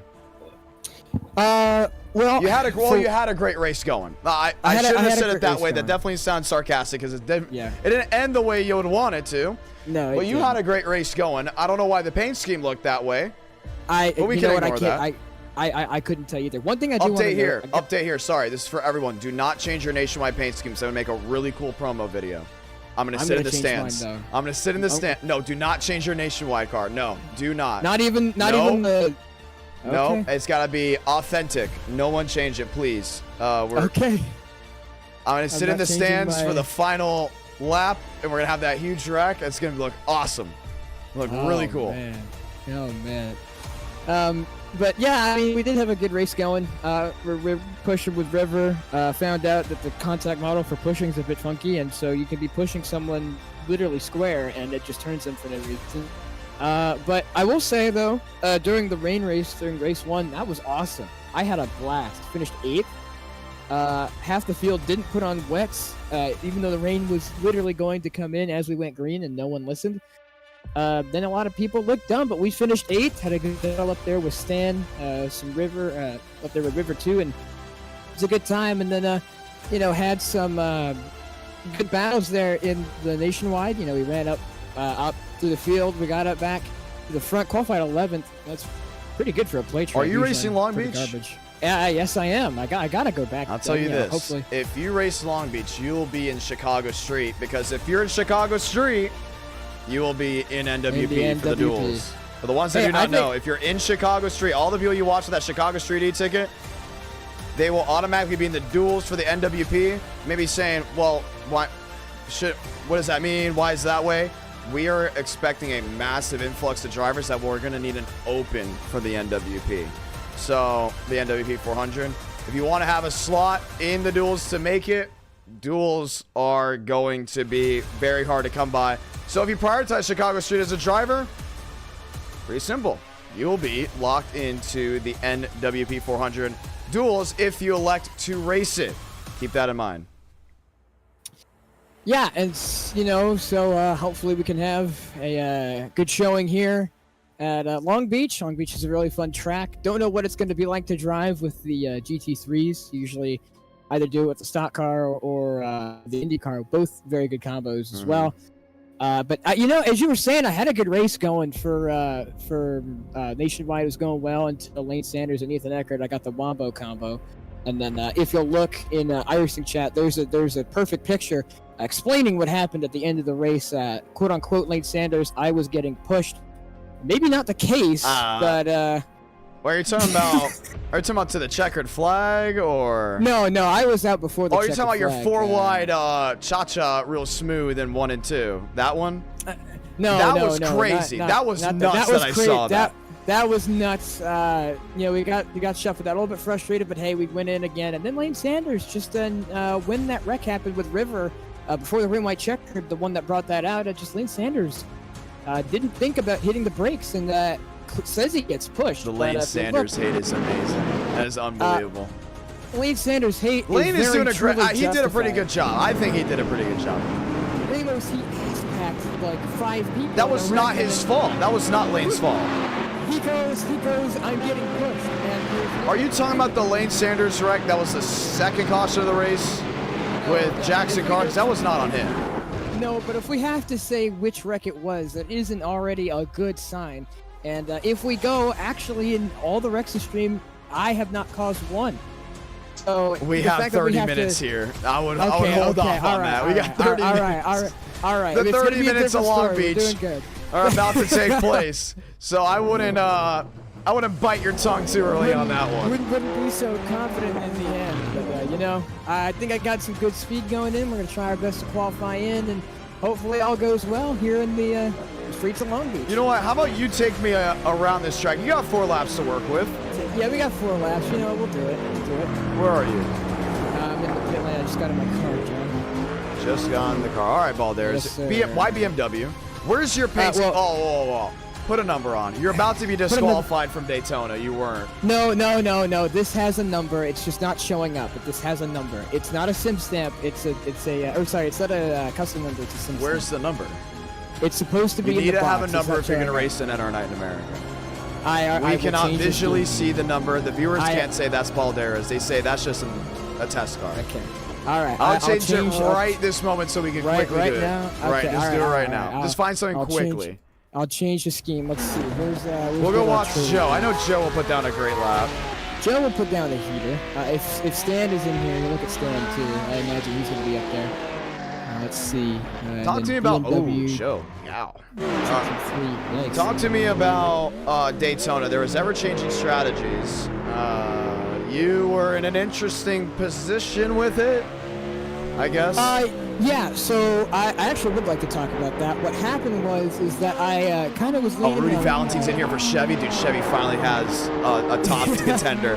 I'm really interested in. I'm sorry, I hate to cut you off, but I'm really interested in this. I want to see who's going to win first, Chevy or Ford, because it's cool to finally have them in the GT3 class, which is why I want to do more GT3 stuff. But Porsche and Mercedes have just owned this series in NR Night this year. I'm waiting to see Ford or Chevrolet get something. Hopefully there's I just changed my So continue back with Daytona. But going back to Daytona, I was basing most of my info off of Stan. He was in the lead. He was doing really well. He has a little bit more road experience than I do, especially when it comes down to interchangeable conditions. So when I heard that he was pitting, he was leading at the time, I decided to come down pit road as well. And I think it was a couple laps too early. Had to fight the car a lot to turn through the wet spots on the track. Didn't really go so well. But honestly, that race was a ton of fun. Like I said, that change in strategy at the start, especially when a lot of people didn't check the radar, or at least thought the rain wasn't going to come in until later. They didn't see that the rain was actually coming in right as we went green. It started sprinkling down the back, and no one was prepared for it. TCB, who I was talking to, wasn't prepared for it at all, had no time to change, and then acted like a buffoon. And then didn't go great for him. He ended up 24th, tried to wreck me twice. So you saw that battle. It is cool that he made his paint scheme, though, off of his car. His real car. I thought that was pretty neat. Yeah, I thought it was neat. He mentioned paint scheme, though. I thought it was going to be an abomination. But, solid color worked out well. But at first, I thought CP Pro wasn't on for him. I thought that he had a little issue there with his paint scheme, but no, it loaded, and he uploaded it correctly as a sim stamp, so I got to give him that. He was the sim stamp 25. But I'll tell you what, though, that race was a ton of fun. All right, walk me through this. You ready? All right, so we're going down the front stretch. I'm noticing already that it's quite tight, especially not only just the corners itself, but the car itself. So we're going down. We got laps to spare, but usually you want to brake by the end of that curb. because the first wall comes in quite fast. That's turn 1. You head into 2 turn and one. 3. This is Fountain Hit through the Corner. front, go through a bit of a straight line, then you wrap it around. Try to get on the gas, get the rotation. That was sweet. All right, 4-5 right here. 4 or 5. Don't really want to hit that curb all too much. Swing out as wide as you can to the wall. Don't hit it. Go over the curbs, get on the gas really smooth. A little bit of a wiggle, but we're fine. This inside wall cutout, you want to use it as much as possible. Brake at the 300, maybe a little 6 and 7 Pine Avenue. And then Under you the gotta go Liuna.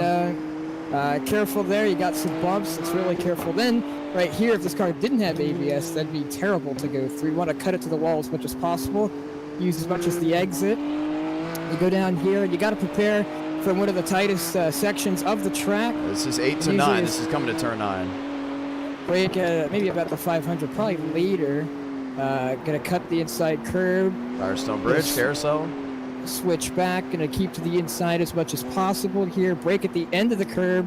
Get a bit of a wide turn in. Slow down, hit the brakes, gotta crank Man, it. that was tight. You gotta put some crank in it, and then you gotta hit down the gas, and let's see where we are. 3rd gear, At the end of 4th this. gear. Let's see, a 124. Oh, it's that's- not that bad. You might It's be not in that there. bad. I 18th. think I'll Okay, be. you know, it could be a lot better. Yeah, But it it could've probably been could have gone a better. lot worse. It could have gone a lot worse, and in fact, my lap could have not counted.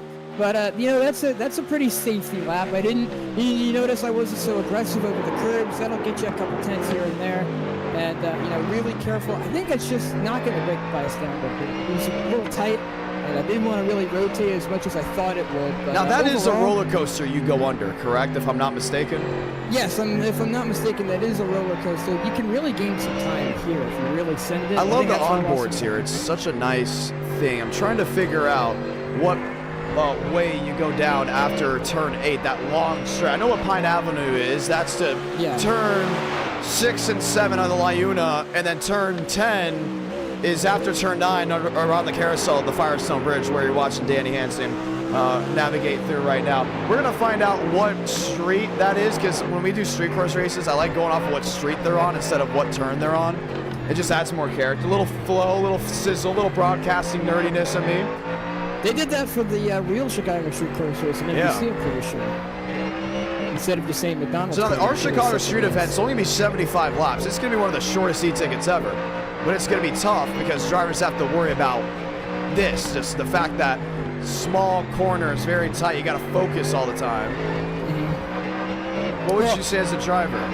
Well, as a driver, it's very bumpy. It's extremely bumpy, and avoiding the bumps as much as possible and taking care over them is going to give you a good strategy. But again, it's a street course. You got to make your way through, don't hit any walls, and avoid all the chaos that happens. Keep your nose clean, and that's how you're going to get through and hopefully in a good finishing position. Just lasting the race is good enough, and hopefully that will take us to a good finish there and possibly here too. Gonna be a lot of fun to see. A lot of drivers have joined on in for Long Beach. Omar Diallo, Dylan Basin, they'll be leading us to the green flag. A couple NR regulars. Good luck. Thank you so much, John. That's Alexander Balderas, ladies and gentlemen. This is what it comes down to. The final race of the night, it looks to be. Basin, the driver out of Florida. Omar Diallo, the driver out of New York. Will be lining up wheel to wheel. Not down into turn 8 to turn 9. No, this is smack dab in the middle of Aquarium Way down Pine Avenue. As we'll be ready to go green. 30 minutes. That's all it is. With 36 drivers ready to rock. No, 40. Correction. 40 drivers ready to roll. You have Audi, you have Mercedes, Ford, Chevrolet, you have Ferrari, you have BMW, you have Porsche. 7 of the 9 manufacturers, what we believe, that are available in the GT class will take the green flag in this race. So let's find out who will get it done. As the 30 minutes of Long Beach get ready to take place.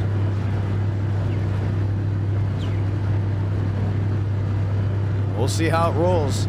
Ford's on the front row. And Ford's been so good already, just right out the gate. I worry about Chevy because Chevy didn't have a good run, I mean, at all. Not in the early portions, not in the middle, at the end of Daytona. Maybe if they get things going their way, you're looking at a very tight racetrack. You're looking at guys that are worried about making mistakes. That's some of the things you got to look at here. But if I'm Porsche, I'm still excited. If I'm Mercedes, I'm excited. I'm telling myself, all right, we got a lot of good things that could be heading our way. The question's just going to come down to who has what to work with what when we see that checkered flag. Let's say those magical words, ladies and gentlemen. God speed drivers. You are go for throttle up.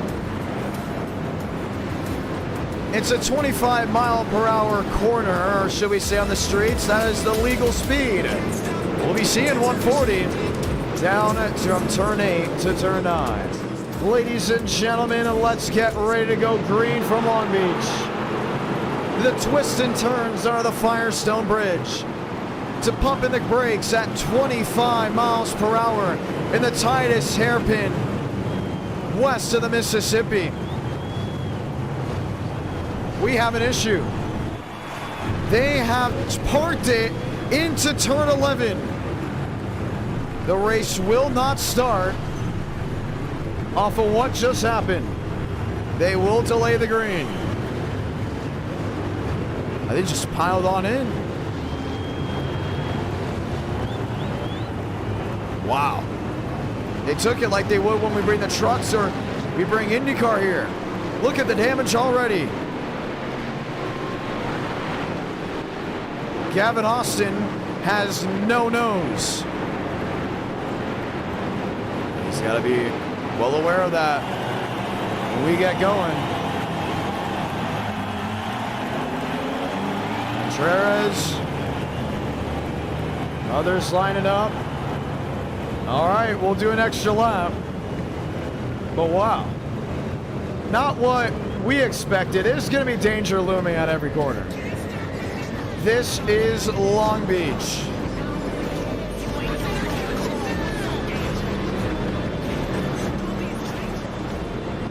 Let's try it once more. Basin Diallo, Conklin Mosteller.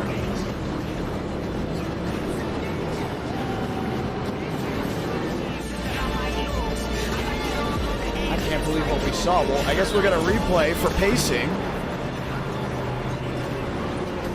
Let's go take a look back. Diallo, Basin. I knew there was a worry right here. I mean, I just don't think Basin took the corner correctly. And you can just see how it stacked everyone up. Okay, let's try it again. Let's navigate through. And let's see the green flag.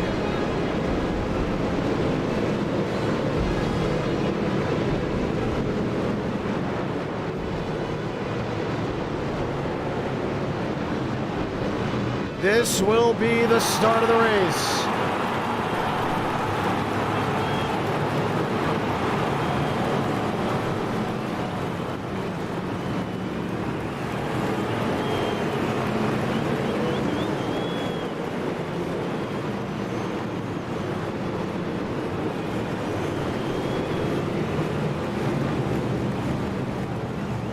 Drivers moving out of the way to set up for the start. Basin, Diallo, company about. The 30 minutes from the Port of Long Beach is ready to go green. Ford, Chevrolet, 7 other manufacturers light the fuse out west. The land rush to turn 1 as they all brace for the corner. In, out, no worries, but it's tight, spinning. Back half the field, Rudy Valentine's in it. Yahir Rodriguez is in it. Kyler Wing got a piece of it. Omar Diallo, the race leader, coming down off turn 4 to 5, heading to 6, 7, and 8. Most got through there in third. Mason through in second. Andrew Cootie. Stock with Joseph Armstrong, 3 wide, looking in the middle. Oh, he caught him. Hansen, Balderas. Go for a loop. Hansen's just stuck, but I mean, the thing is, he's in the groove. Did he get enough out? Caution's gonna wave. That's not fair to all these other guys and the guys that are soon to come. Look at this. Oh, it's gonna be tight. This is gonna be a very dramatic 30 minutes. Jacob Malone and others. Diallo, Basin, we're able to sneak on through. Let's watch back to the start of this race.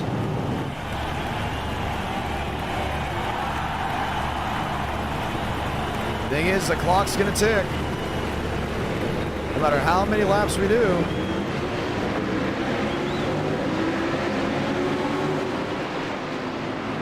They wrecked all the way back there before they even got to the hairpin.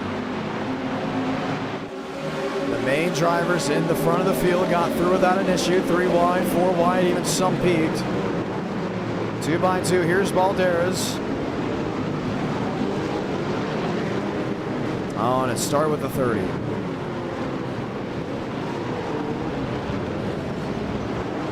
There's Valentine. Tyler Wynn.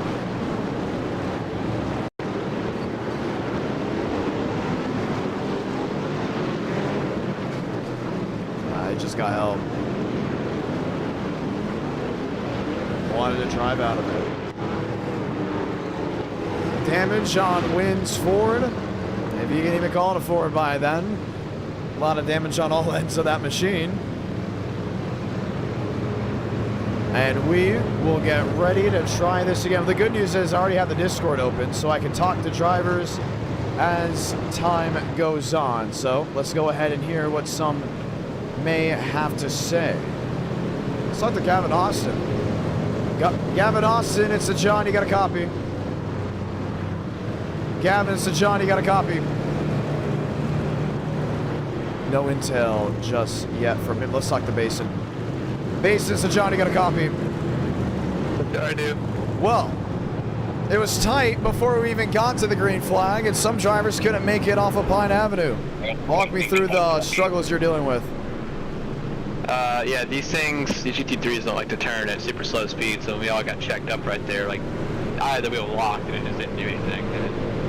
I would have been fine if Clark tried to like, go around me or something. I don't know. He got like my left rear, so we just went straight. Alright, I can't turn anymore because they're on my left rear. Yeah, the actual race was pretty decent, to be honest. I wish I drove the Corvette so I could go here, but I bought the Mustang because happy V8 sounds. It does have the V8 sounds. That's pretty interesting. I mean, the Corvette's a V8 too, but well, now I'm going to be honest. When I look at this GT3 out of the Mustang camp, it doesn't look like a GT3 at all.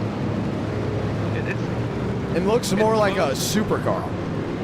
Yeah. Like the ones they race out there in Australia. By the way, Bathurst, we plan on doing it in the future. Keep that in mind. Including maybe this summer, we want to do a Bathurst race with maybe the next gens, maybe Xfinity, maybe truck. Don't put it past me.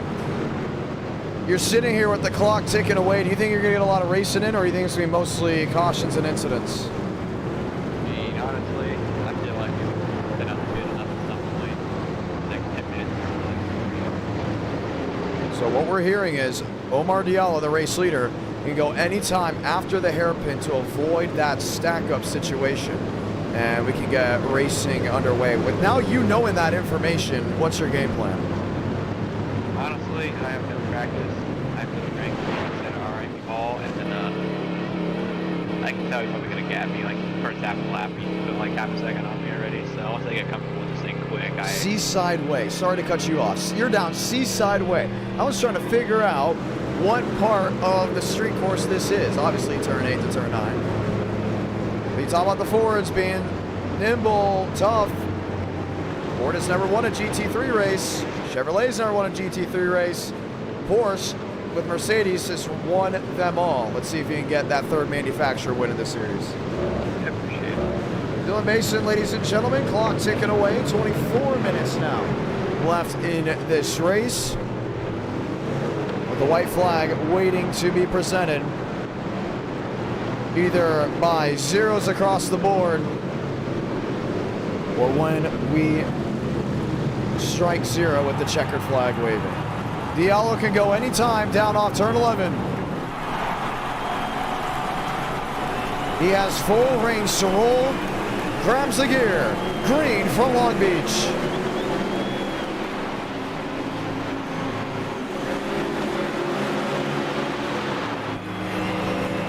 Riding on Mosteller.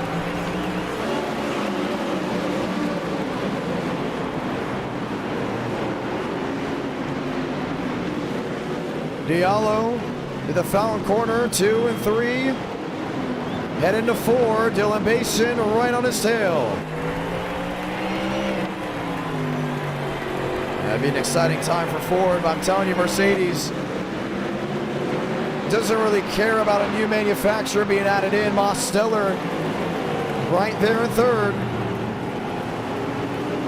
Would love to steal a couple wins away from 2 Fords in front of him. To Seaside Way, turn 8. Easy in, easy out. 22 minutes on the clock, and they've all separated to turn 9. A lot of separation, including way deep in the field. See how well some of these guys have been at just managing pace, managing speed. There's Diallo. There's Dylan Basin.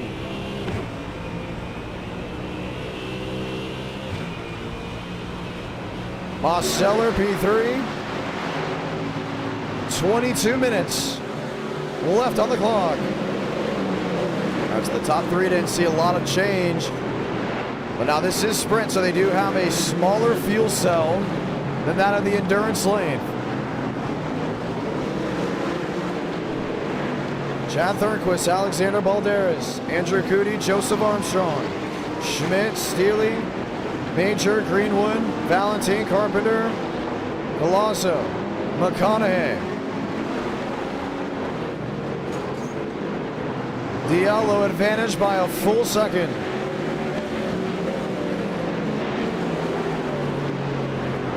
Riding inside with the Mercedes. Basin's not catching up to Diallo at all. Diallo's been able to pull away pretty easily to keep the Basin machine behind. The only thing is, when you're at a street course like this, it's very easy to make a mistake, make a quick blunder. Like right there, you saw Diallo did not get the drive to the center of that hairpin. Allows Basin to close in. 3/10, I want to say. That's a lot of time. I know it's going to be very tough to pass on this racetrack. But you don't want to lose 3/10 anywhere. Here's Mosteller.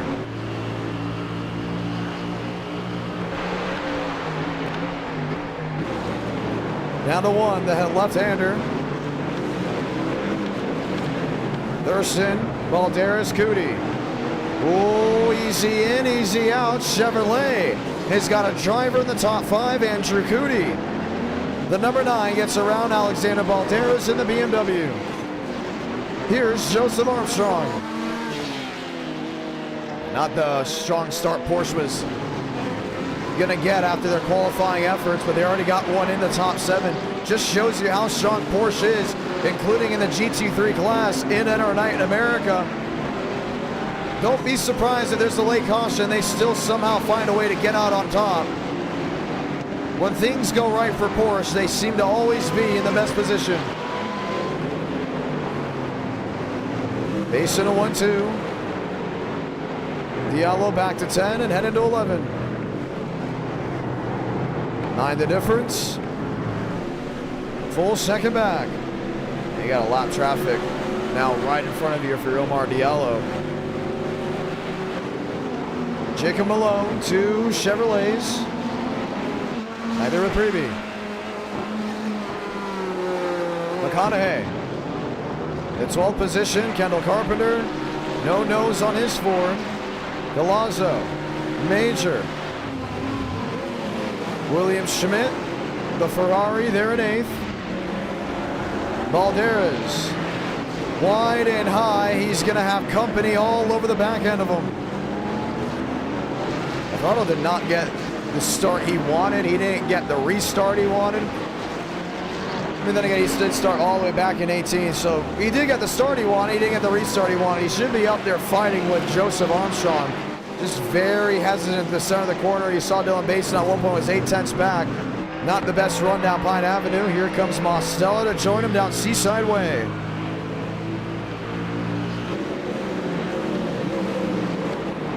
"18 minutes left, and it's all Omar Diallo, your race leader. Most in 3rd.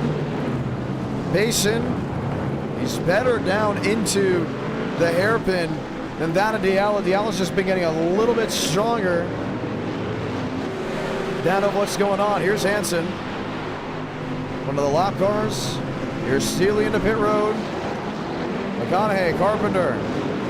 James Thurston in the Ford, a lot of damage to him after the wild start that that machine had to endure. Joe, 2 seconds back to Andrew Cootie. He's closing in pretty quickly. Porsche may have an opportunity at a fast 4, maybe even a podium spot. If things go their way, don't count out that win.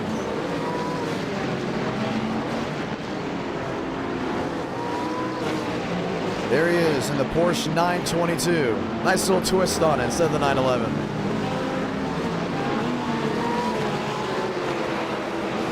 "17 minutes left on the clock. Mosteller is there to Dylan Basin. But can he make the move? Just 17 minutes remaining. Over the Firestone Bridge. One caution in this race. We saw what happened.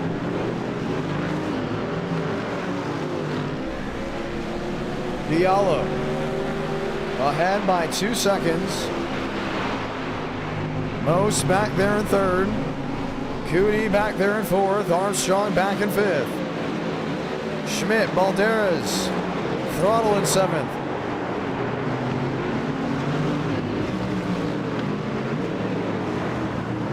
"16 minutes remaining.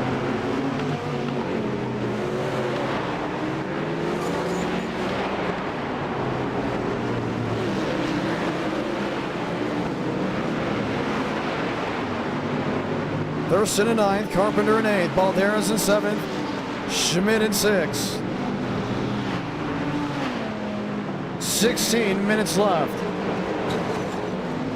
Diallo's just so good. In and out, no issues. One of the strongest drivers on the track by far. Let's go talk to some of these guys and hear what they've got to say about their car.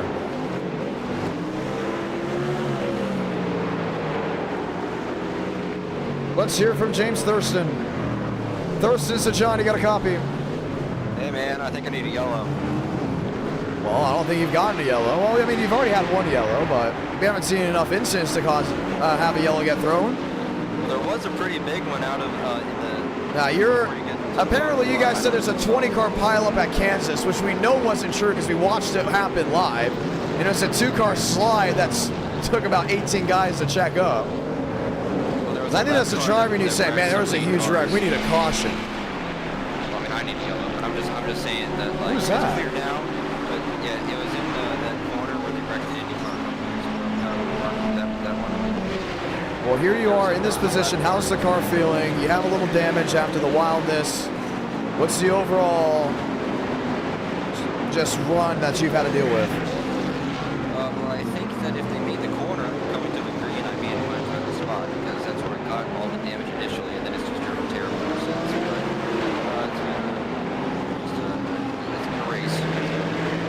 Well, it has been a race. is. 14 minutes left. Oh, they're wheel to wheel right in front of you. Baldera's on the outside. Yeah, he's got damage. His wheel's like he's got like 50 degrees of camber over here. No. It's wild. On my screen, his wheel is like all angled out. I don't even know if he's right. Well, we'll continue to keep an eye on it. Good luck. Thank you. Let's continue to go around and talk to some drivers as this race continues on. Cootie, it's the John. You got a copy. Oh, what's up? You're sitting in that 4th position. You're in no man's land. Chevrolet has not had a good run at all this stream when it comes down to the GT side. They've won 2 races, but that was on the oval. They finished 9th at Daytona with the same manufacturer showing their strength. You're the highest running Chevrolet. How does this drive compare to every other GT3? Well, I mean, I just got lucky at the start. Everyone died, and I was able to make it through it. And just kind of tried to stay out of trouble. Me and Throttle had a really nice battle, and I'm actually running one of the fastest laps out of the group. I just hit a wall and kind of knocked my left mirror off at the corner I just passed. I just realized that you don't have a mirror. Whoa, did that just happen? A lap ago. I have no left mirror, but I'm fine with it. I have 3 other mirrors. They actually have it as a way that you can knock your mirror off in this simulator? Yeah, What did you knock it with? The fence? The wall, yeah. Just a little bit. It just knocked right off. The last time that happened for me was during the Moon Cart 24 at Miata's at Martinsville. It just came right off, right in the last stand. I was like, oh, okay, cool. Well, that's expensive. That's a $600 mirror. Oh, yeah, 100%. First off, I thought we were doing Sonoma, but hey, I'll take it. I mean, I like this. I do like this track. And this is the first time I'm driving the cars this update, so I've been working and we had a bunch of stuff to do today. So You guys are watching the replay now on how Dylan Basin just lost second to Daniel Mosteller. Most in the inside of Basin off turn 5 to 6, or should we say 6 to 7. On the Liuna Bridge, Dylan Basin now drops to 3rd. Ford is leading. By the looks of it, it's going to be Ford's day, and they're going to get their first win in the GT3 class. But you know how unpredictable this track has been. Do you think it goes green all the way? How long left in the race? 11 minutes? No, I don't think it's going to go green. I think we'll have one more, maybe a short yellow. Something will happen. If everyone spreads out, then yeah, we might go green. But I mean, I'm just all alone driving by myself. I should put on some music, but I feel like if I put on music, I'm gonna wreck it. So I'm just gonna try and get to the next 11. You can listen to music in 11 minutes. How about that? Yeah, I'll listen to some Skillet. I got a Skillet concert this weekend. I never told you about that. Yeah, I haven't. You gotta listen to that country, man. You got. If you're gonna drive the way you're driving right now, I think you gotta listen to some. Well, let me get a country song for you. This is what's great about GT broadcasting. When we do GT3 racing, I can talk to drivers throughout the broadcast and we can just show personality. Hold on. Flatland Cavalry, War With My Mind. That's a great song. And this is one that I've been listening to recently when I start fishing or when I continue to fish, whether it's in the day or night. Great song. Hold on, that's the wrong playlist. I'm going to pull it up for you. Flatland Cavalry, War With My Mind is really good. And 68 Fastback, Zach Bryan. Can't go wrong with it. One of my buddies loves Zach Bryan. He was very jealous when there was a Zach Bryan concert that happened in Rapid a few months ago. Really? And he was very jealous because he wasn't able to go. But I will say that this has been fun. I've been enjoying this race so far. I didn't think I'd do this good. So I'm taking this 4th place or 5th, wherever it happens, with very good like momentum into whatever we do next. So is there a race 5 planned? Or Gotta get 300 likes. That's up to the viewers. What is it at? I gotta know what it's at then. We're gonna need like about 90 more, I think. So this may be it for the night. We'll be back Friday. Hey, how about this? If we get that 90 likes in 10 minutes, we do Sonoma, and if I win Sonoma, I will post a video of me drinking something like crazy just on Twitter. That's what you get to do to the viewers. You get to make that up with them. Hey, we got a lot of guys to get to. Love talking with you. Good luck for the rest of this race. Yeah, hopefully we'll get a race 5. And that was Andrew Cootie, ladies and gentlemen. Let's see. Let's go talk to Mosteller. He's making up time with 9 minutes left. He got around Dylan Basin. I guarantee he probably does not want to talk to us. We're going to talk to him anyways. Moses and John, you got a copy. Crap, man, you almost crashed. Did I almost make you wreck? I am so sorry. Oh my, I was like in my own zone and you just, oh my god. I knew it. I contemplated it. If Diallo was here, we would hit him up. But you found a way around Dylan Basin. This is going to be quick so you get back to racing. You have a shot at winning this, I think, if Basin or Diallo makes a mistake. Talk to me about the car. It's driving good. I have better straight line than the Ford to my Mercedes. That kind of helped me get around Basin a little bit this week. I got by him.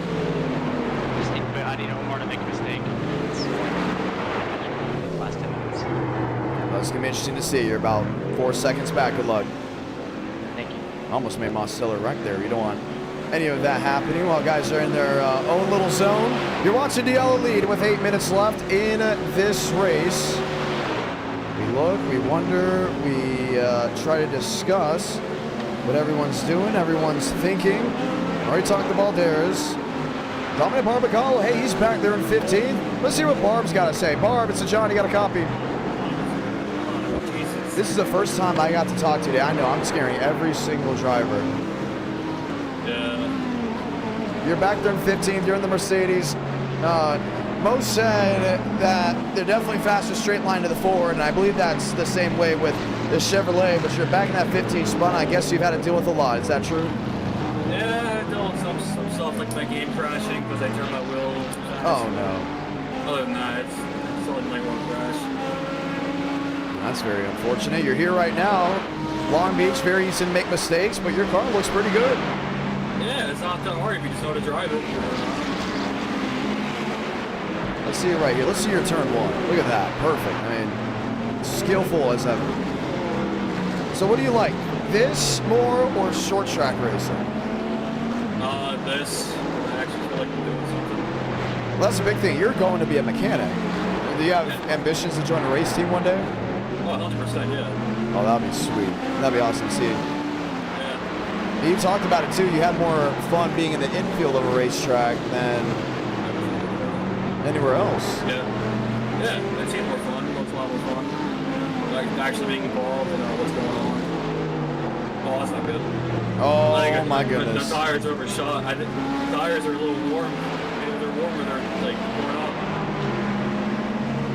Well, you're coming down to the end of this race, Bar. You got a couple minutes left. Can you overtake Kingsley, who's dead in front of you? Probably. If you change the thumbnails on the mic, I can do it. I sent it to everyone that was very hardcore in how we do the thumbnails, and they said never do that. And then it kind of scared me. It really did. It scared me. I was spooked.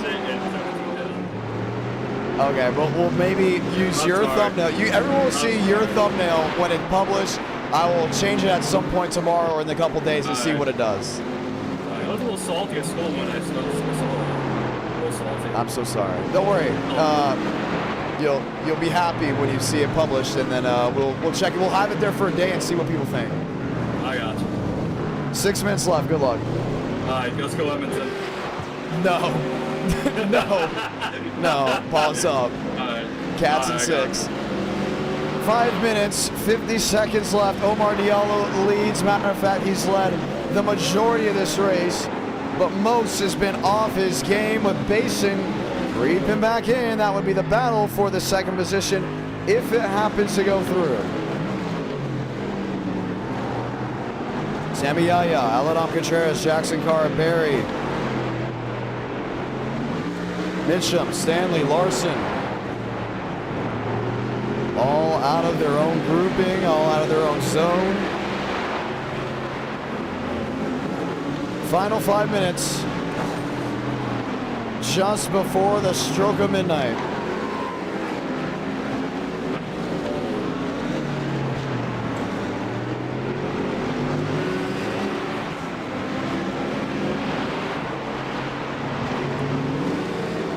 Carpenter in 8th, Thurston in 7th, Armstrong in 5th. He's got Andrew Cooney right in front of him. Joe may be able to make the overtake before the end of this race.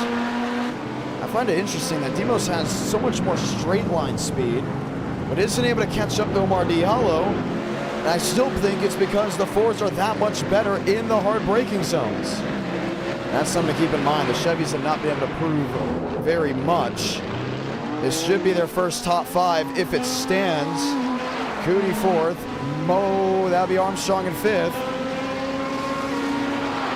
But as it looks right now, the big manufacturers in the GT3 side of NR9 America, Porsche, Mercedes, and if Ford can hold on to a win, it would be them as the big 3, with Chevy needing to go back to work and either just finding new drivers to find victory lane, or for us to go to tracks that would suit their driving style.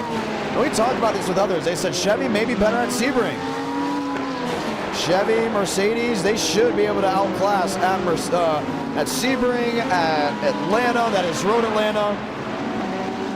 If we go to Spa, Chevrolet should have a big advantage. So we'll continue to look at those racetracks as time goes on to see how it would all work out. Just under 5 seconds now to difference. Mosteller has lost time, has not been able to gain in what he wants. The final 3.5 minutes for the Long Beach 30 minutes. Armstrong a peak to the bottom, doesn't go for it there.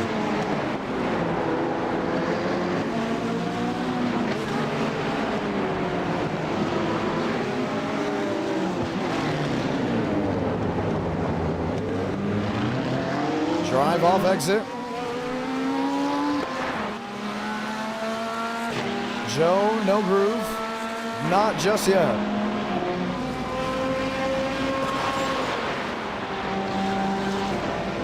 It's very technical, this style of racing.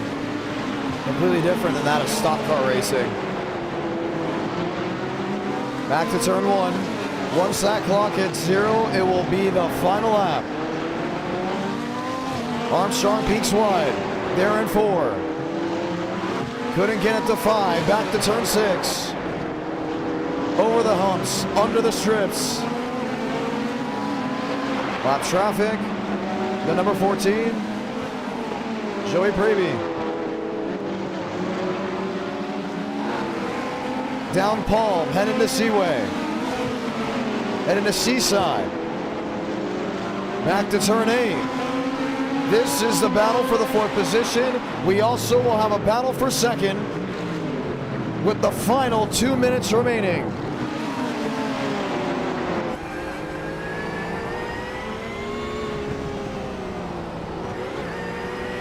Joe in 5th. Dunks it to the inside. Cootie hard on the brakes. Put him in a squeeze. Jammed him up. Gets away for Chevrolet. Basic can make this a big one too. That'd be a huge comeback after Daytona. Ford ended up 2nd. They're a minute and a half away from getting their first win and possibly their first one too.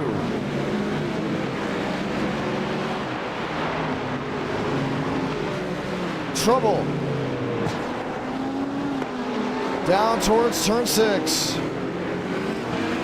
In front of one of the Lamborghinis, wasn't able to get a word on it. Avery Farrell, the 8th manufacturer to try to get it done tonight. Omar Diallo way ahead. Mosteller, Dylan Basin, 2nd and 3rd.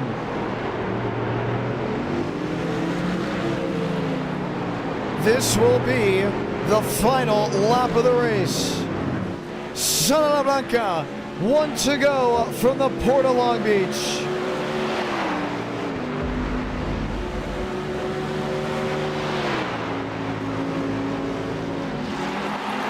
Diallo ahead, wide margin.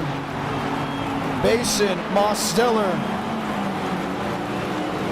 Most talked about the way he's able to pull away from the Fords. He has the straight line speed, but can he manage the corners?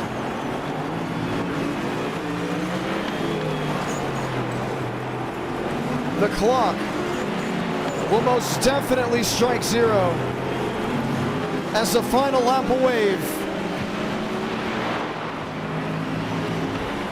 Battle for 2nd. Mercedes trying to prevent a Ford 1-2 and show that there's still one of the dominant forces, one of the dominant manufacturers in the GT3 class. Mason slips, Mosteller pulls away. Diallo to 10. Finding his way through the carousel under the Firestone Bridge to the final corner of turn 11. He's gonna win this race. Ford gets their first win with the GT3s. Omar Diallo victorious from the Port of Long Beach. Battle for second. Mosteller with Mercedes locks it in. Mason with Ford goes P3. Chevrolet makes up for their rain and sorrows from Daytona to get a P4. It will be Porsche P5, their worst finish since Auto Club. William Schmidt brings a 6th place home for Ferrari. James Thurston comes home 7th. Slide for 8th, Jacob Malone. May lose this by to McConaughey. Slips to the back end, it won't happen. It's Chevy going 8, 9, and 10 to round out the top 10. Great race for Ford. Great race for Mercedes. The big three manufacturers go Blue Oval, go Mercedes, and go Team Porsche. Chevrolet, they have some work to do throughout the summer if they want to join that class. It's very rare we do GT3 races, but when we do it, it's something special because it's more technical than that hard-fought wheel-to-wheel racing. We say congratulations to Omar Diallo and Ford Performance. And our night in America, feeling victories all year long. I'm John Ramos. Thank you all so much for coming on out and hanging out with us. We'll say goodnight from the West Coast. We'll say hello Friday night for some more great racing action. Until then, this has been At Our Night in America, live from our studios in Nashville, Tennessee. Diallo will go celebrate on the front stretch. I'll see you all very, very soon. Have a great rest of your Tuesday night into Wednesday morning. And we'll see you for Friday night prime time for my in-person broadcast of the Nashville Fairgrounds Speedway. That's Saturday live on Racing America and Track TV.